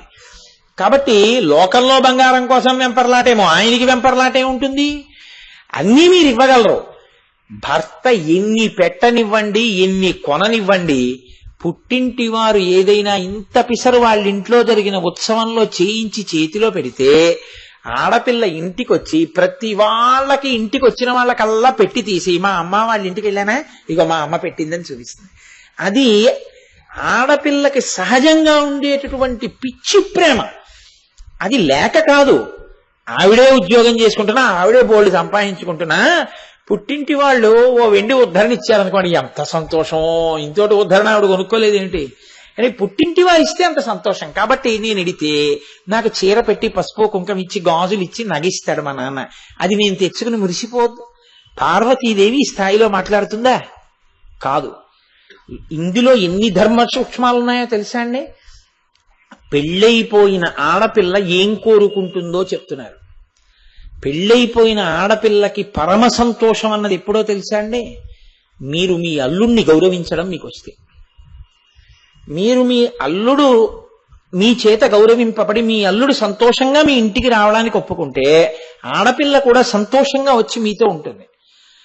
అల్లుడి మీద అస్తమానం నేరాలు చెప్పి అల్లుడి బంధువులు మీకు పనికిరాని వాళ్ళు అయిపోయి అమ్మాయిని రమ్మన్నారు అనుకోండి, అమ్మాయి మనసులో కలుక్కుమంటూనే ఉంటుంది. అందుకే ఇంగిత జ్ఞానం ఉన్నవాళ్ళు ఆడపిల్ల మనసు నొచ్చుకోకూడదు అంటే, ఆడపిల్ల ఎదురుగుండా అల్లుడి గురించి కానీ వియ్యాల వారి గురించి కానీ తక్కువ చేసి అమ్మాయి దగ్గర మాట్లాడకూడదు. ఏదైనా ఉంటే వాళ్ళ గుండెల వరకే, పెద్దల వరకే. అంతేకాని అల్లుండి కించపరచడం, అమ్మాయిని నెత్తి మీద ఎట్టుకోవడం, ఇలాంటి పనులు చేస్తే ఆమె ఎలా సంతోషిస్తుంది? మీ దగ్గరికి వచ్చి సంతోషాన్ని పొందలేదు. పార్వతీదేవి అంతటి దానికి కష్టం తప్పలేదు. లోకంలో ఏ ఆడపిల్లకి తప్పుతుంది? పైగా ఆడపిల్ల చులకనైపోయేది దేనికో తెలుసా అండి? పుట్టింటనే లేని గౌరవం వేరొక చోట ఎక్కడి నుంచి వస్తుంది? తండ్రి ప్రియమార ఎంతో సంతోషంగా కూతుర్ని తల్లి తండ్రి అన్నదమ్ములు చూస్తే అత్తవారు ఎంతో ప్రేమతో చూస్తారు. అమ్మో వాళ్ళ నాన్నగారు నెత్తి మీద పెట్టుకుంటారు, వాళ్ళ అమ్మ నెత్తి మీద ఎట్టుకుంటుంది, వాళ్ళ అన్నయ్య నెత్తి మీద ఎట్టుకుంటాడు, వాళ్ళ బంధువులు నెత్తి మీద ఎట్టుకుంటారు, మనం ఆ పిల్లని ఏమన్నా అంటే ఎలా కుదురుతుంది అంటారు. వాళ్లే ఈసడిస్తే అత్తారికి మరింత చులకన కాదు? పాపం మా కోడలకి ఏమిటో వెళ్ళడానికి పుట్టిల్లు లేదమ్మా, వాళ్ళు పిలవరంటారు కదా. ఎంత చులకన! నీ కూతురు ఏడిస్తే నీ కర్మ కాదది. ఎలా బ్రతకాలో తల్లిదండ్రులంటే పెద్దవాళ్ళు అయిన తర్వాత ఎంత గౌరవంతో బతకడం రావాలో, ఎంత నిగ్రహం ఉండాలో మనకి చూపిస్తుంది రక్షయజ్ఞం. కాబట్టి ఇప్పుడు ఆవిడ అలా అడిగితే పరమశివుడు అన్నాడు, ఈ ధర్మాలు నాకు తెలియనివి కావు పార్వతి, నాకు తెలియనివి కావన్న సంగతి నీకు తెలియనిది కాదు. కానీ నువ్వు నన్ను అడిగావు పెడతానని. కానీ నేను ఒక్క మాట చెప్పనా? కుటిల బుద్ధులైన కుజనుల ఇండ్లకు ఆర్యులేగ వారనాదరమున బమలు ముడులు వేచి భూరి రాషాక్షులై చూచు అదియుగాక సుగతి వినుము. ఎంత గొప్పవాడు కాని, ఎంత జ్ఞాని కాని, ఎంత ఐశ్వర్యవంతుడు కాని, ప్రత్యేకించి దేహబంధుత్వంలో ఉండే లక్షణం ఏమిటంటే, వాళ్ళు కడుపులో బాధ కక్ష పెట్టుకుని ఉంటే వాళ్ళు మొదటి అవమానం ఎక్కడ చేస్తారో తెలుసా? నువ్వు వెళ్ళి తలుపు కొట్టగానే, తలుపు దగ్గర నిలబడగానే వాళ్ళు ఇలా తలుపు తీసి రండి అనరు. కుటిల బుద్ధులైన కుజనుల ఇండ్లకు ఆర్యులేగ వారనాదరమున బొమలు ముడులు వేయించి ఇలా అంటారు. కనుబొమలు ముడులు వేసి నువ్వెందుకు వచ్చావు అన్నట్టు చూస్తారు. ఆడపిల్ల పుట్టింటి వారింట అలా చూడబడితే ఆత్మహత్య సదృశం. నువ్వు తట్టుకోలేవు అవమానం. పార్వతీదేవికి చెప్పాడు అనుకుంటున్నారేమో పరమశివుడు. ఆడపిల్ల ఉన్న ప్రతి తల్లిదండ్రులకి సందేశం ఇస్తున్నాడు ఎంత జాగ్రత్తగా ఆడపిల్లను చూసుకోవాలో. కాబట్టి కుటిల బుద్ధులైన కుజనుల ఇండ్లకు ఆర్యులేగ వారనాదరమున బొమలు ముడులు వేయిచి భూరి రోషాక్షులై, కోపంగా చూస్తారు ఇలాగా. భూరి రోషాక్షులై చూచు రదియుగాక ఇదియు వినుము. ఇంకొక మాట కూడా చెప్తాను చూడు. లోకోత్కృష్టుండగు దక్షుని తనూభవలలో కూరిమి సుతవయినను నా అనుబంధముచే నీ జనకునిచే ప్రీతి బడయ జాలబుతరుని. మీ నాన్నకి చాలా మంది కూతుళ్ళున్నారు. అంతమంది కూతుళ్లలోనూ కోరి కోరి కోరి కోరి తపస్సు చేసి కన్నది నిన్నే. అందుకని మీ తండ్రికి నువ్వంటే మహాప్రీతి. అంత ప్రీతి ఉన్న తండ్రి నిన్ను ఆదరించాడు. ఎందుకో తెలుసా? నీవు నాకు భార్య అవడమే కారణం. కూతుర్ని ఒకనాడు ప్రేమించిన తండ్రి కూతురు పొరపాటు చేస్తే మన్నించిన తండ్రి ఇవాళ మన్నించలేకపోతున్నాడు అంటే తాను కాదు కన్యాదానం చేసింది. ఇప్పుడు ఆయన భార్య అని చెప్పి తను బొమ్మలు ముడులు వేయడం ఏంటి? ఎంత తప్పు మాట అది, ఎంత అజ్ఞానంతో కూడుకున్న మాట.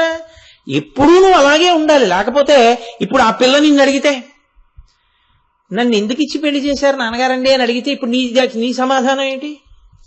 పిల్ల ఎంత బాధపడుతుంది నువ్వు చేసిన పనికి. నీకు ఇంగిత జ్ఞానం ఉండద్దు ఆడపిల్లతో ప్రవర్తించేటప్పుడు, కూతురుతో. కాబట్టి ఎంత పెద్ద మాట అంటున్నాడో చూడండి శివుడు. నీవంటే ప్రేమే మీ నాన్నకి, కానీ నీతో ఆదరంగా ప్రవర్తించాడు. ఎందుకో తెలుసా? ఇప్పుడు నువ్వు నా భార్యవి అన్న మాట ఆయన మనసులో కలుక్కుమంటోంది. అదేమిటండి, మా నాన్నగారు మిమ్మల్ని ప్రీతిగా కన్యాదానం చేసి అల్లుని చేసుకున్నారుగా, ఎందుకు అనవసరంగా నీకు చెప్పలేదు పార్వతి. ఒకప్పుడు ప్రజాపతులు యజ్ఞం చేస్తే నేను వెళ్ళాను, మీ నాన్నగారు కూడా వచ్చారు. అక్కడ నేను లేవలేదని మీ నాన్నగారికి కోపం వచ్చింది. ఎంత అజ్ఞానం అండి. నేను మళ్ళీ మళ్ళీ చెప్పక్కర్లేదు. ఇంకా నిజం చెప్పనా పార్వతి, నేను ఆయన శరీరానికి నమస్కారం చెయ్యకూడదు కాబట్టి చెయ్యలేదు, కానీ ఆ ప్రతి భూతమునందున్న వాసుదేవుడికి నేను నమస్కరిస్తూ ఉంటాను. ఈశ్వరుడు ఎంత మర్యాదాలోకానికి నేర్పాడో చూడండి. మీ నాన్నకి అది అర్థం కాలేదు, నా మీద కక్ష పెట్టుకున్నాడు. అబ్బో అక్కడ చాలా పెద్ద హడావిడయింది, నేను వచ్చేసాను. ఎందుకు నీతో చెప్పడం అని నీకు చెప్పలేదు. దక్షయజ్ఞాన్ని బాగా అర్థమైన వాడికి, పురుషుడికి ఒక విషయం తెలుస్తుంది. నీకంటే అత్తగారు మామగారు అని దెబ్బలాడు వచ్చేసావు. అదే పనిగా అస్తమానం అత్తగారిని మామగారిని తిట్టి మీ అమ్మగారు నాన్నగారు ప్రాజ్ఞులని నువ్వు మాట్లాడుతుంటే మీ అమ్మగారు నాన్నగారు ఆవిడికి అత్తగారు మామగారు కాదు. మరి ఆమెకి ఎంత కలుక్కుమంటుంది? ఆ దోషం వెతికి పట్టుకోవాలంటే వీళ్ళ ఎందుకు కనపడదంటే అక్కడే వస్తాయి ఇబ్బందులన్నీ. నీ మనసు ఖేదం ఎందుకు పడుతుందో తెలుసా? ప్రీతి స్మరణం చేస్తుంది అమ్మా నాన్న పట్ల. అస్తమానం అదే పనిగా ఇంక నేను ఇదే పని పెట్టుకుని నన్ను ఇలా అన్నాడు అలా అన్నాడని అండం ఎందుకు? నీకు ఇటు నేను బాధపడ్డానని, అటు మీ నాన్న బాధపడ్డాడని ఇద్దరి మధ్య నువ్వు నలిగిపోతావు. నీతో నేను ఎప్పుడూ అనలేదు. ఒక భర్తకి ఎంత పరిణితి ఉండాలో పరమేశ్వరుడు చూపిస్తున్నాడు. కాబట్టి నా మాట విను. నువ్వు వెడితే మీ నాన్న చాలా అవమానం చేస్తాడు. పుట్టినింట అంత అవమానం పొందడం అంటే అది ఎటువంటిదో తెలుసా? తిట్టడం కాదు, కొట్టడం కాదు, పలకరించారంతే. ఎవరో మాట్లాడరు. నువ్వు ఒక్కదానివి అలా నిలబడతావు. నీ తోడ పుట్టిన వాళ్ళు ఒకళ్ళు పట్టు చీరలు అట్టుకొస్తూ ఉంటారు, ఒకళ్ళు యజ్ఞ సంబారాలు అట్టుకొస్తూ ఉంటారు, అందరూ వెళ్ళి హారతి ఇస్తూ ఉంటారు, నిన్నెవ్వరూ పిలవరు. ఒకవేళ నువ్వు ఏదైనా ముట్టుకోవడానికి వచ్చినా నువ్వు అలా కూర్చో అంటారు. నువ్వు నాన్నగారికి కనపడకే, అనవసరంగా ఆయన ఇప్పుడు కోపం బయలుదేరుతుంది, ఆయన ఏదో ప్రశాంతంగా చేసుకుంటాను, నువ్వు నాన్నగారి దగ్గరికి వెళ్ళక లోపల కూర్చో అంటారు. నీకు ఎంత బాధగా ఉంటుంది? అంతకన్నా అవమానం ఉండదు పార్వతి. కాబట్టి వెళ్ళొద్దని అంటున్నాను, ఆ పైన ఇష్టం అన్నాడు. ఆయనకి తెలుసు, ఆవిడికి తెలుసు. ఆయన ధర్మం ఆయనది, ఆవిడ ధర్మం ఆవిడిది. ఆవిడ శివ విశ్వస్య భేషజి, శివస్య భేషజి, రుద్రస్య భేషజి. ఆవిడ ఆయన్ని రుద్రుణ్ణి చెయ్యాలి. చేస్తే తప్ప వాళ్ళ పళ్ళు రాలిపోతే తప్ప వాళ్ళకి బుద్ధి రాదు, శివనింద మానరు. కాబట్టి ఆవిడ వెళ్ళింది. ఎలా వెళ్ళిందో తెలుసా అండి? వెళ్ళడం కూడా శివుడికి ఇది చెప్పి వెళ్ళిపోయింది. వచ్చేదైతే ఆయనకి నమస్కారం చేయడమో, నేను వెళ్ళొస్తానండి అన్నమో అనాలి కదా. అందుకే లోకంలో ఒక విచిత్రమైన విషయం ఉంది. అత్తవారింటికి ఆడపిల్లలు ఎడుతుంటే వెళ్ళిరా అని అనకూడదు, వెళ్ళమ్మా అనాలి. ఇతరుల విషయంలో వెళ్ళిరండి అనాలి. ఎందుకంటే ఆడపిల్లని వెళ్ళి రా అన్న మాట నువ్వు అనకూడదు, వెళ్ళు. అదే శాశ్వత స్థానం. అంటే అసలు రావడం ఇష్టం లేనంతగా మమేకమై అక్కడ ఉండిపోవాలి ఆడపిల్ల. అదే నువ్వు కోరుకోవాలి. నీకెందుకు అక్కడ ఏమున్నాయో, వాళ్ళు అలా ఉండిపోతే నీకు చాలు. అది లోకధర్మం, సనాతన ధర్మం అలాగే మాట్లాడుతుంది. కాబట్టి మహానుభావుడు అన్నాడు, నీ ఇష్టం. ఆవిడ నేను వెడుతున్నానని లేదు, నేను వస్తానని లేదు, చటుక్కుని తిరిగి ఆవిడ వెళ్ళిపోతాను. ఆయన అన్నాడు, అలా ఒక్కతే విడితే నాకు అవమానం. ఎందుకని? ఆయనకి ఇష్టం లేదా ఆవిడ పంపించాడు, అంతటి మహాతల్లి నడిచొస్తోంది అంటారు కదా. కాబట్టి గబగబా వెళ్ళండి, నందివాహనాన్ని తీసుకెళ్ళండి, నందివాహనం మీద కూర్చోపెట్టండి, అద్దాలు పట్టుకెళ్ళండి, పట్టు చీరలు పట్టుకెళ్ళండి, ఆభరణాలు పట్టుకెళ్ళండి, విసినికర్రలు పట్టుకెళ్ళండి, ఛత్రాలు పట్టుకెళ్ళండి, చామరాలు పట్టుకెళ్ళండి, ఆవిడికి కావలసిన సంగీత వాద్య పరికరాలు పట్టుకెళ్ళండి, నృత్య బృందాలు వెళ్ళండి, ఆవిడ వెనక ప్రమదగణాలన్నీ వెళ్ళండి అన్నాడు. అంతే. గబగబా నందీశ్వరుడు వెళ్ళాడు, అమ్మవారిని ఎక్కించుకున్నాడు, దాని మీద కూర్చుంది, ఆమె వెనక ప్రమదగణాలన్నీ బయలుదేరే, గబగబా బయలుదేరి అందరూ దక్షుడు యజ్ఞం చేస్తున్న యజ్ఞవాటికి వెళ్ళారు. అక్కడ దిగింది అమ్మవారు. ఆ యజ్ఞవాటంలోకి అమ్మవారు ప్రవేశించింది. ఎంత అదృష్టవంతుడండి దక్ష ప్రజాపతి! వాడి కర్మ వాడికి అర్థం కాల. ఆవిడ లోపలికి వెళ్ళింది. వెడితే ఒక్కళ్ళు లేచిన వాళ్ళు లేరు. పోతనగారు అన్నారు, ఎంత చమత్కారమైన మాట అంటే, యజ్ఞమునకు వచ్చిన ఆ తల్లిని జననియు సోదరులు తక్క యజ్ఞమునందు ఉన్న ఏ ఒక్కరు అనయము పలుకరింపరైరి మహాత్మ. ఒక్క తల్లి తోడబుట్టిన వాళ్లే పలకరించారు. ఎందుకో తెలుసా అండి? అనుబంధం తల్లి చంపేసుకోలేదు కదా. అమ్మ వచ్చావా, రా. తెలిసి తెలియని వాళ్ళు ఎప్పుడు ఏ మాట చెప్తారో తెలుసా అండి? కూతురు ఏదో దోషం చేసింది అనుకోండి, ఇక రానివ్వకండి అంటారు. నువ్వు ఒడ్డున కూర్చుని చెప్పడం తేలిక, కడుపున పుట్టిన బిడ్డ తల్లిదండ్రులకు ఎంత బాధ ఉంటుందో. ఎలా రానివ్వకుండా ఉంటారు చెప్పండి? నిజంగా ఆడపిల్ల గడపలోకి వచ్చింది, చాలా తప్పే చేసింది ఆడపిల్ల. గడపలోకి వచ్చింది, తల్లి కౌగలించుకోకుండా పిలవకుండా ఉంటే నేనంటాను ఆవిడ కన్న తల్లే కాదంటాను. తప్పది, అసలు నువ్వు అలా చెప్పకూడదు. తల్లితనంలో అది కుదరదు. కౌగిలించుకుని తీరుతుంది, స్వాగతం చెప్పి తీరుతుంది, రామ్మ అంటుంది అంతే. ఆవిడ మనసు తన కూతురి మీద, తన బిడ్డల మీద ఉండకుండా ఎలా ఉంటుందండి? ఉండి తీరుతుంది. ఒకవేళ తల్లి అలా తన మాట వినక ఏదైనా ఎంత పెద్ద దోషం చేసిన ఆడపిల్లైనా సరే, ఆ పిల్ల కొన్ని సంవత్సరాల తర్వాత తన గుమ్మం ముందు కనపడినా తల్లి కౌగిలించుకుని వెళ్లి పలకరించకపోతే అది మాతృత్వమునకే కళంకము, తప్పది. పలకరిస్తుంది తల్లి అన్న తర్వాత. కాబట్టి తల్లి వెళ్ళింది, కౌగిలించుకుందా. తల్లికి ఉండదండి, కడుపున పుట్టిన బిడ్డ ఇంతమంది ఉన్నారు, అది వచ్చుంటే ఎంత బాగుండేది. అది వచ్చి చేస్తే అది కూడా హారతి ఇవ్వాలిగా. ఏ సామాన్యమైందా?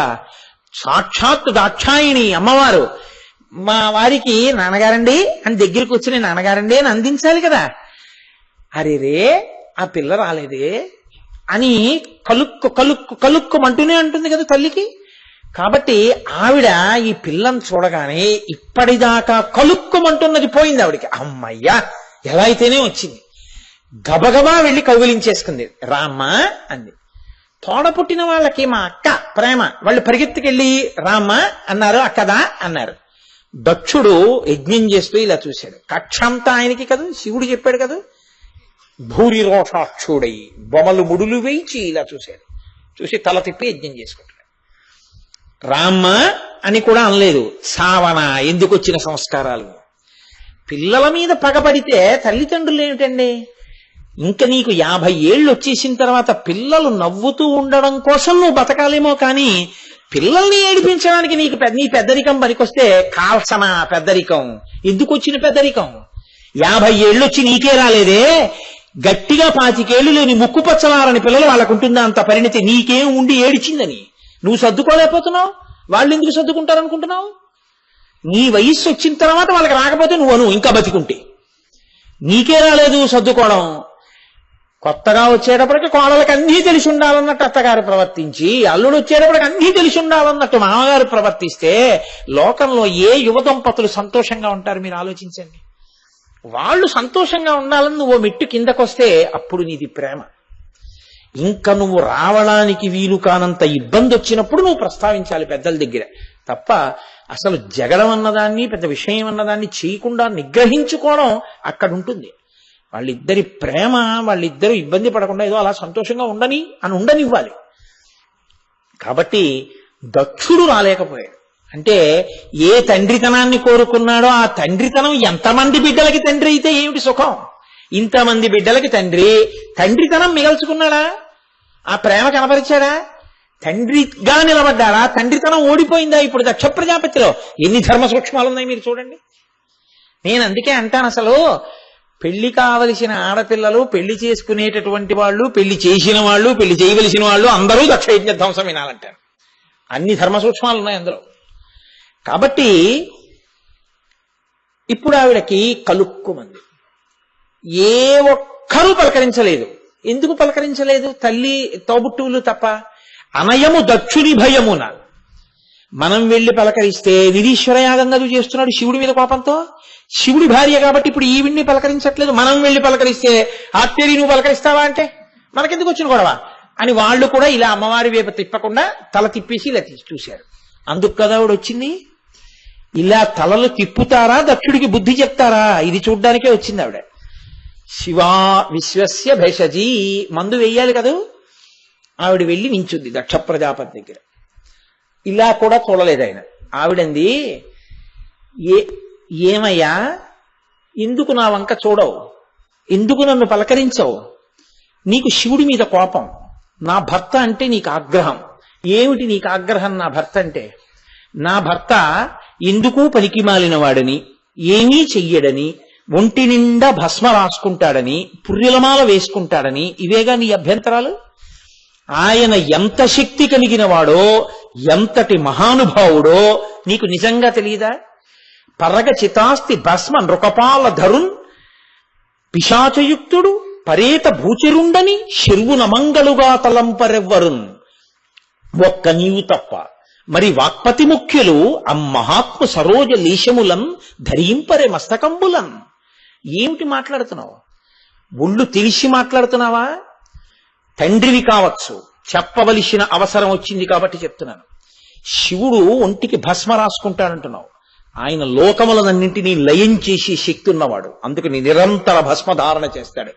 భస్మ వైదికం, ఐశ్వర్యకారకం, సమస్త సిద్ధులను కల్పిస్తుంది. అందుకని నిరంతరం భస్మ అలదుకుని ఉంటాడు ఆయన. ఆయన ఉగ్రపరేత భూచరుండు పిశాచయుక్తుడని. ఆయన చుట్టూ పిశాచాలు ఉంటాయని చెప్పి అందరితోనూ చెప్తున్నా ఉంటాడు. ఆయన పిశాచయుక్తుడు. సరే, ఆయన విడిచిపెడితే 5 నిమిషాలు నువ్వు బతకవు, నీ యజ్ఞం ధ్వంసమైపోతుంది. పిశాచాలు ఒప్పుకోవు ఇలాంటివి చేయడానికి. ఆయన అణిచిపెట్టాడు కాబట్టి నువ్వు ఈ ధర్మపన్నాలన్నీ మాట్లాడుతున్నావు, నువ్వు యజ్ఞయాగాదులు చేస్తున్నావు. ఆయన వదిలేసి ఉంటే నీ బతుకేమిటో నీకు తెలిసి ఉండేది. శివుడు శ్మశానంలో ఉన్నాడంటున్నావే, నువ్వు బాగా తిన్నన్నాళ్ళు నిన్ను ఇంట్లో ఉంచుతారు. నీ ప్రాణం పోయిన తర్వాత ఆఖరికి నిన్ను ఆదరించవలసిన వాడు శివుడు ఒక్కడే శ్మశానంలో. అక్కడ ఆయన రావద్దని ద్వారం అవతలకి తన్నేస్తే నువ్వు పడ్డానికి లోకంలో స్థానం లేదు. మీ ఆవిడ పెట్టుకోదు ఇంట్లో, నీ కొడుకు పెట్టుకోడు ఇంట్లో శవాన్ని. శివుడు స్థానం ఇచ్చాడు కాబట్టి ఎంత శివనింద చేసినా శ్మశానంలో మట్టి అయిపోతున్నావు.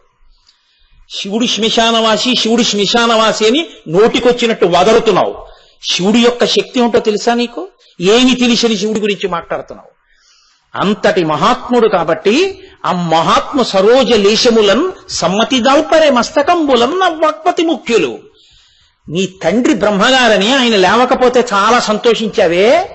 నీ తండ్రి అయిన చతుర్ముఖ బ్రహ్మ, నీ అల్లుడని నువ్వు అనుకుంటున్న పరమశివుడి యొక్క పాదములను ప్రతిరోజు అరిచేతితో తడిమి ఆయన పాదముల యొక్క అడుగున పట్టుకున్న ధూళి కణములను తన 4 శిరస్సుల మీద 4 కిరీటాల మీద చల్లుకుని సృష్టి చేస్తున్నాడు.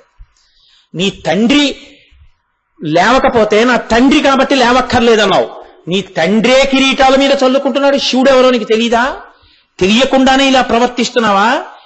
ఓహో, యజ్ఞం చేస్తున్నాను, యాగం చేస్తున్నాను, ఫలితాలు వస్తాయని చెప్తున్నావే. ఎవడి కోసం ఈ యజ్ఞాలు, ఎవడి కోసం ఈ యాగాలు? శివుణ్ణి గౌరవించడం చేత కాని వాడు యజ్ఞాలు చేస్తే ఆవిడకు కావాలి, యాగాలు చేస్తే ఆవిడకు కావాలి, ధర్మపన్నాలు చెప్తే ఆవిడకు కావాలి, ప్రవచనాలు చేస్తే ఆవిడకు కావాలి. శివుని యందు భక్తి ఉందా? ఇది లేని నాడు నీకేం కలుగుతుందో తెలుసా? భవో నహో ద్వేష్టి శివం శివే తరహ. సమస్త యజ్ఞముల యొక్క ప్రయోజనం శివుడే. శివుడే మంగళప్రదాత, శివుడే సమస్త శుభములను ఇయ్యగలిగిన వాడు. నీవు శివుణ్ణి విడిచిపెట్టి ఇవన్నీ చేస్తే చేయడానికి బాగున్నట్టు అనిపిస్తుందేమో. చిట్ట చివరికి నువ్వు పొందేది అశుభాన్ని, అమంగళాన్ని. నిన్ను పట్టుకున్నవాడు పొందేది కూడా అశుభాన్ని, అమంగళాన్ని. ఎందుకంటే నువ్వు శివుడికి వ్యతిరేక ప్రచారాలు చేస్తున్నావు కాబట్టి. నువ్వు ఇది మానుకుంటావా? మానుకోవా? మానుకోపోతే నశించిపోతావు. భవో నహోద్వేష్టి శివం శివే తరహ. శివుణ్ణి వదులుకున్న వాడికి నీకు శివుడు ఎక్కడి నుంచి వస్తాడు? నీకు మంగళం ఎక్కడి నుంచి వస్తుంది? భద్రం ఎక్కడి నుంచి వస్తుంది? నశించిపోతావు. ఏమనుకుంటున్నావో. తల్లి చెప్పడానికి వచ్చేయాలనుకున్నప్పుడు ఆవిడికి భయం ఏమిటండి? కిమ్మన్నాస్తి. భృగువు యజ్ఞం చేయిస్తున్నాడు, దక్షుడు హవిస్సులు ఇస్తున్నాడు. చూసింది ఆవిడ. ఆవిడంది, జనుడ జ్ఞానమునన్ భుజించిన జుగుప్సంబైన అన్నంబు సయ్యన వెళ్ళించి పవిత్రుడైన గతి దుష్టాత్ముండవై మహాత్ము నిందించిన నీ తనూభవ అనంగా నోర్వ. కాబట్టి ఈ శరీరమున్ విడిచి భాస్వచ్ఛుద్ధి ప్రాపించదన్. ఒక మనుష్యుడు ఈ పదార్థం బాగుంది అని చాలా తినేశాడు. చాలా తినేసిన తర్వాత అడుగున గరిటె పెట్టి తీస్తుంటే చనిపోయిన బల్లి ఉంది అందులో. తినేశాను కదా చాలా బాగుందని కడుపులో పెట్టుకుంటాడా? నోట్లో వేలు పెట్టి మరీ కక్కేస్తాడా? నోట్లో వేలు పెట్టి మరీ కక్కేస్తాడు. జనుడు అజ్ఞానమునన్ భుజించిన జుగుప్సంబైన ఎన్నంబు సయ్యన వెళ్ళించి పవిత్రుడైన గతి మహాత్ము నిందించిన నీ తనూభవ యనంగా నోర్వ. పరమేశ్వరుడి నింద చేసినటువంటి వాడి దగ్గర ఉన్నవాడికి మూడే మార్గాలని చెప్తున్నాయి శాస్త్రాలు. ఎవడు శివనంద చేశాడో వాడి నాలుక ఎడం చేత్తో పట్టుకుని పైకి లాగి కుడి చేత్తో కత్తి పట్టుకుని పరపర కోశాయి. ఒకటి. రెండు, శివనింద చేస్తున్నాడు అని నీకు అనిపిస్తే నువ్వు వినలేకపోతే పొడుచుకు చచ్చిపో. మూడు, చెవులు మూసుకుని అక్కడి నుంచి తొలగిపో, లేకపోతే నువ్వు పాడైపోతావు. ఏదో రాక్షసత్వం ఉండిపోతే ఈ జన్మలో చాలా మంచివాడిగా ఉన్నట్టు కనబడి శివనింద చేస్తాడు, వాడి వెనక తిరగద్దని చెప్తున్నాయి శాస్త్రాలు. కాబట్టి నీ తనూభవయనంగా నోర్వ, నీ అటువంటి నీచుడవైనటువంటి శివనింద చేసేటటువంటి నీ కూతురు అనిపించుకోవడానికి నేను సిద్ధంగా లేను. ఈ శరీరంతో తిరిగితే ఎప్పుడైనా పరమేశ్వరుడు నన్ను ఎడమ తొడ మీద కూర్చోబెట్టుకుని దాక్షాయిణి అంటాడు. ఆయనకి భేదాలు లేవు, ఆయన సంతోషంతో దాక్షాయిణి అంటాడు. అన్నప్పుడు నాకు కొత్త కొత్త కొత్త కొత్త ఉడికిపోతుంది. ఛీ దుర్మార్గుడు, వాడి కూతుర్ని, ఈయన మహాత్ముడు ఏమీ అండం, వాడు తిడుతున్నాడు మా ఆయన్ని అని నాకు ఒళ్ళు మండిపోతుంది. పైగా లోకం నన్ను దాక్షాయిణి అని పిలుస్తుంది అలా వెళ్ళిపోతుంటే. ఇంత నీచుడికి కుమార్తెగా నేను ఉండను. శివనింద చేసిన వాడి కూతురుగా నేను ఉండకుండెదనుగాక.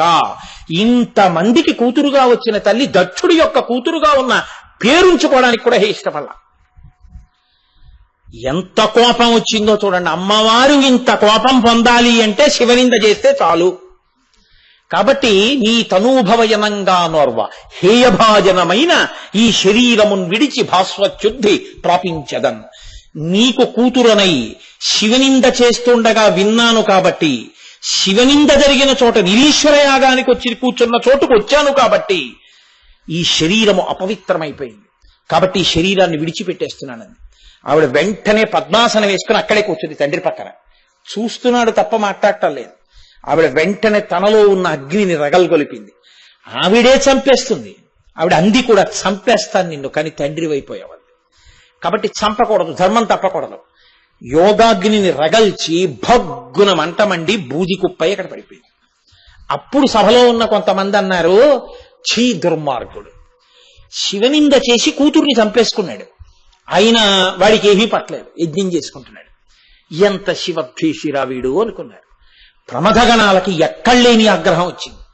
అవి గబగబా యజ్ఞం మీద పడబోయి. భృగుడికి ఇలాంటివంటే చాలా ఇష్టం. కాబట్టి ఆయన వెంటనే ఒక ఆభిచారిక హోమం చేసి అందులోంచి కొత్త గణములను సృష్టించి వాళ్ళని ప్రమథగణాల మీదకు పంపించాడు. ప్రమథగణాలన్నీ ఓడిపోయి వాళ్ళందరూ వెనక్కి తిరిగి కైలాసానికి వెళ్ళిపోతున్నారు. అమ్మవారు బూది కుప్ప అయిపోయింది.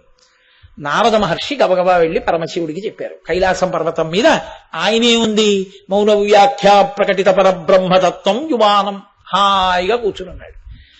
అయ్యా, నీ భార్యని అవమానించారు, ఆమె నీయందు పరమభక్తితో శరీరాన్ని వదిలేసింది అన్నారు. శివస్య భేషజీ రుద్రస్య భేషజీ. ఆయన వెంటనే రుద్రుడు అవ్వాలి కదండి ఇప్పుడు. అంతే, ఆ మాట విన్నాడు ఆయన. అర్జుండుగ్రుడు నీలకంఠుడి బదైచారాతి దష్టోష్టుడై ఆజ్యభూరి మృగేంద్ర రోషమున భీమ ప్రక్రియన్ నవ్వుచున్ విద్యుద్వహ్ని శిఖా సముచ్చయ రుచిన్ వెల్గొందు చెంచజటన్ సద్య క్రోధముతోడ పూంచి వైచన్ క్షమాచక్ర మధ్యంబునన్. అంతే, ఒక్కసారి అర్జునుడుగ్రుడు మహాకోపాన్ని పొందేశాడు. ఆ జటలన్నీ కూడా విచ్చిపోయి ఒక్కసారి గిర్ర తిరిగాడు. త్రిశూలాన్ని చేత్తో పట్టుకుని పెద్ద ప్రళయకాల రుద్రస్వరూపాన్ని పొందాడు. భీమ ప్రక్రియను నవ్వుచున్, ఒక సింహం నోరు తెరిచి నవ్వితే ఎలా ఉంటుందో అలా పెద్ద వికటాట్టహాసం ఒకటి చేశాడు. మహాకోపంతో తనకి మెరిసిపోతున్న జటలలోంచి ఒక జటనొక దాన్ని తలలోంచి ఊడబెరికేశాడు. తీసి క్షమాచక్ర మధ్యంబునన్ భూచక్రం మధ్యలో వేసుకోటాడు. అంతే. ఆ జట భూమికి తగిలిందో లేదో అభ్రంలిహాదభ్ర విభ్రమాభ్రభ్రమ కృన్నీల దీర్ఘ శరీరమర ప్రజ్వల జ్వలన దీప్త జ్వాలికాజాల జజ్జల్యమాన కేశములు మెరయ జండ దిగ్వేదండ శుంఠాబదోద్దండ సహస్రద్యుతి హేతి సంఘమొప్ప వీక్షణత్రయలోక వీక్షణద్యుతిలోక నీక్షణ గతి దుర్నిరీక్షమగుచు కఠిన కరాల దంస్ట్రలు వెలుండ ఘన కపాలాస్తివన మాలికలు తనరా లోకభీకరుండగుచు ప్రళయకాల రుద్రునిన్వోలే మారట రుద్రుడగుచు వీరభద్రుడయించి ఆ జటని వేసి కొట్టేటప్పటికీ అభ్రంలిహాదభ్ర విభ్రమాభ్రభ్రమ కృన్నీల దీర్ఘ శరీరమర భూమి నుంచి ఆకాశాన్ని తగిలేంత నల్లటి బొగ్గులంటి శరీరంతో పెద్ద జటలతో ఒక మహానుభావుడు అక్కడ పుట్టాడు. ఆయన 3 నేత్రములతో ప్రకాశిస్తున్నాడు. అసలు ఆయన ముఖం చూడ్డానికే హడిలిపోయేటట్టుగా ఉన్నాడు. ఉండి ఆయన వీక్షణత్రయలోక వీక్షణద్యుతిలోక నీక్షణగతి దుర్నిరీక్షమగుచు అసలు ఇలా చూడ్డం కష్టం, అలా ఉన్నాడు. అటువంటి వాడై పెద్ద శరీరంతో ఆ జటలు ఎలా వెలిగిపోతున్నాయంటే పెద్ద పెద్ద దీపాలు తీసుకొచ్చి కదిలి వెళ్ళిపోతుంటే సూర్యచంద్రుడితే ఎలా ఉంటుందో అలా వెలుగుతున్నాయి ఆ జటలు. అటువంటి స్థితిలో మహారుద్రుడై వీరభద్రుడు అన్న పేరుతో పుట్టాడు. వెంటనే పరమశివుడు పిలిచన్నాడు, నీకు ఏదీ కొత్తగా ఉపదేశం అక్కర్లేదు, నిన్ను ప్రమదగణములకు నాయకుణ్ణి చేస్తున్నాను, నువ్వు వెళ్లి దక్షయజ్ఞాన్ని ధ్వంసం చేసేయి, ఎవరెవరు దక్షయజ్ఞానికి వెళ్లారో వాళ్ళందరినీ పాడు చేసేయి, యజ్ఞ ధ్వంసం చేయి, లోకంలో ఇంకెప్పుడు మర్యాద తప్పి ప్రవర్తించడం శివనింద చేయడం జరగకుండా జరుగుగాక, బయలుదేరన్నాడు. నీకు సమస్త శక్తులు అనగూడుతున్నాయి, బయలుదేరు. ఈ మాట అనగానే ఆయన ఒక్కసారి పైకి లేచాడు. లేచి ప్రదక్షిణమునర్చి మ్రొక్కి ఆ పాదములకు పెట్టుకున్నటువంటి ఆ కంకణములు, ఆ నూపురములు ఝణధ్వనుల పెద్ద పెద్ద ధనులు చేస్తుంటే భూమి మొయ్యలేకపోయింది ఆయన యొక్క తేజస్సుని. పెద్ద పెద్ద అడుగులేస్తూ కృతాంతకాంకృత అంటారు పోతమయ్యారు. యమధర్మరాజుని చంపగలిగినటువంటి బ్రహ్మాండమైన శూలాన్నో దాన్ని పట్టుకున్నాడు చేతిలో. పట్టుకుని బయలుదేరి వెళ్ళిపోతున్నాడు ప్రమదగణాలతో. దక్షవాటిక దగ్గరికి వచ్చాడు. కటిక చీకటి ఆవహించింది. కటిక చీకటి ఆవహిస్తే అకారణమైనటువంటి చీకటి వచ్చింది. లోకంలో చీకటి పడే సమయం అవలేదు కదా, పరమేశ్వరుడికి ఆగ్రహం వచ్చిందేమో అనుకున్నారు కూర్చున్న వాళ్ళు. అనుకుని మనకేంలే, కొట్టుకుంటే వాళ్ళిద్దరూ కొట్టుకుంటారనుకున్నాం, వచ్చినందుకు మన్నీ కొడతారేమో ఇప్పుడు అనుకున్నారు. అనుకుని వాళ్ళన్నారు, అవును కొట్టకుండా ఎందుకుంటాడు, అభవు చంద్రశేఖరు అట్టి దేవుని త్రిపుర సంహారకుని రోషింపచేసిన పద్మగర్భమకునైన కలుగునే మంగళములు. మహానుభావుడు చంద్రశేఖరుడు, త్రిపురాంతకుడు, త్రయంబకుడు, సదాశివుడు, పరమేశ్వరుడు. అటువంటి వాడి పట్ల మనకి కోపం ఏమిటి, నిరీశ్వర యాగాలేమిటి, శివనింద చేయడం ఏమిటి, ఆయన శ్మశానవాసి అని ప్రచారాలేమిటి, ఊరుకుంటాడా? ఊరుకున్నాళ్ళు ఊరుకున్నాడు. అమ్మవారు ఆయన్ని రుద్రుణ్ణి చేసింది, అదిగో బయలుదేరి వస్తున్నాడు. అదే చీకటి, అదిగో ధూళంతా రేగిపోతోంది. మహానుభావుడు ఏ రూపంలో వస్తున్నాడో ఏమిటో అనుకున్నారు. దుర్నిరీక్షమగుచు చూడలేకపోయారు. ఆయన లోపలికి వచ్చాడు వీరభద్రుడు. వస్తూనే సామాన్యమైన యజ్ఞధ్వంసం కాదండి, అక్కడ పూష అనబడేటటువంటి పేరుతో ఒక సూర్యుడు ఉన్నాడు. ఆయన నవ్వాడు ఒకానొకప్పుడు పరమశివుని నింద చేస్తుంటే. అందుకని వెంటనే చండీశ్వరుడు ధనస్సు తీసి కొట్టాడు మూతి మీద. ఒకప్పుడు శివనంద జరిగితే నవ్విన వాడివి నువ్వేనా అని అడిగాడు. అడిగి కొట్టాడు. కొట్టే 32 పళ్ళు రాలిపోయి. పూషదంతభిదవ్యగ్రో, అప్పుడు పడిపోయాయి సూర్యుడికి పళ్ళు, ఆ పూష అన్న సూర్యుడికి. అక్కడే కూర్చునున్నాడు భగనేత్రభిదవ్యక్తో, భగుడన్న వాడు. అంతే, నువ్వేనా పరమశివుణ్ణి నింద చేస్తుంటే ఇలా ఇలా అన్నవాడివి అని 2 గుడ్లు పీకేశాడు నందీశ్వరుడు. ఆయన అంధుడైపోయాడు. దేవతలందరినీ కొట్టించోట కొట్టకుండా కొట్టారు. ఒక్క దేవత దక్షయజ్ఞం తర్వాత లేచి నడిచిన వాడు లేడు. అందరికీ ఆర్థోపెడిక్స్ డాక్టర్ కావాలి. అలా విరిగిపోయే ఎముకలన్నీ. యజ్ఞంలో ఉన్నటువంటి యజ్ఞాధిష్టాన దేవత జింక రూపాన్ని పొంది పారిపోయింది. అందుకే దక్షవాటికలో ఇప్పటికీ చెప్తారు, దక్షారామంలో యజ్ఞం లేడి రూపాన్ని ధరించి పారిపోయింది ఇక్కడే అని చెప్తారు గర్వంగా. ఆయన వచ్చినప్పుడు వీరభద్రుడు కనపడ్డ వాళ్ళందరినీ కొట్టాడు. భృగువు అక్కడ కూర్చుని బ్రహ్మస్థానంలో కూర్చున్నాడు. ఆ భృగువు మీసాలు పట్టి పీకేశాడు, గడ్డాలు పట్టి లాగేశాడు. నెత్తురు కారిపోతూ మూతి పెదవులు ఏకమైపోయి చేతులతో ఆ నోరు పట్టుకుని పారిపోయాడు పక్కకి. దక్ష ప్రజాపతిని కింద పారేశాడు. ప్రమదగణాలు వెళ్లి ఆ యజ్ఞవాటికలో అగ్నిహోత్రంలో మూత్ర విసర్జన చేసేసాయి. యజ్ఞం అపవిత్రమైపోయింది. దక్షుడి మీద కూర్చుని ఆ పట్టిసంతో శూలంతో కత్తులతో ఒళ్ళంతా పొడిచాడు. అయినా చావలేదు దక్షుడు. ఆయన శరీరం మంత్రపూరితమైంది. ఇలా కాదని గుండెల మీద కూర్చుని ఆ మెడని గిర్ర గిర్ర గిర్ర గిర్ర గిర్ర గిర్ర తిప్పి దాన్ని శరీరం నుంచి ఊడదీసేశాడు. ఎంత హాహాకారాలు జరిగాయో తెలుసా అండి. ఊడదీసి వెలుగుతున్న అగ్నిహోత్రంలో పడేసి కాల్చేశాడు. దిక్కుమాల యజ్ఞాలు చేస్తావురా శివ వ్యతిరేకంగా? కాలిపోయింది తల. ఆ శరీరాన్ని కళేబరాన్ని అలా వదిలేశాడు. తలలేని కళేబరం శివనింద చేస్తే ఏమవుతుందో తెలియడానికి గుర్తుగా యజ్ఞవాటిలో పడి ఉండాలన్నాడు. అలా పడుంది. ఇప్పుడు తాను కైలాసానికి వెళ్ళిపోయాడు ప్రమథగణాలని తీసుకుని. ఇప్పుడు ఈ కాళ్ళు విరిగిపోయిన వాళ్ళు, చేతులు విరిగిపోయిన వాళ్ళు, వేళ్లు విరిగిపోయిన వాళ్ళు వీళ్ళందరూ బ్రహ్మగారి దగ్గరికి వెళ్ళారు. అప్పటి వరకు యజ్ఞవాటి, ఆ క్షణంలో శ్మశాన వాటిక అలా అయిపోయింది. అందరూ వెళ్ళి బ్రహ్మగారి కాళ్ళ మీద పడి, అయ్యా బుద్ధి గడ్డి తిని నిరీశ్వర యాగానికి వెళ్ళాం, ఇదిగో ఈ పరిస్థితి వచ్చింది. పరమేశ్వరుడి యొక్క అనుగ్రహం కలిగితే తప్ప లోకాలు మళ్ళీ నిలబడవు. ఆయన ఇలాగే కోపంతో నిలబడ్డాడా అన్ని లోకాల్ని లయం చేసేస్తాడు తనలోకి.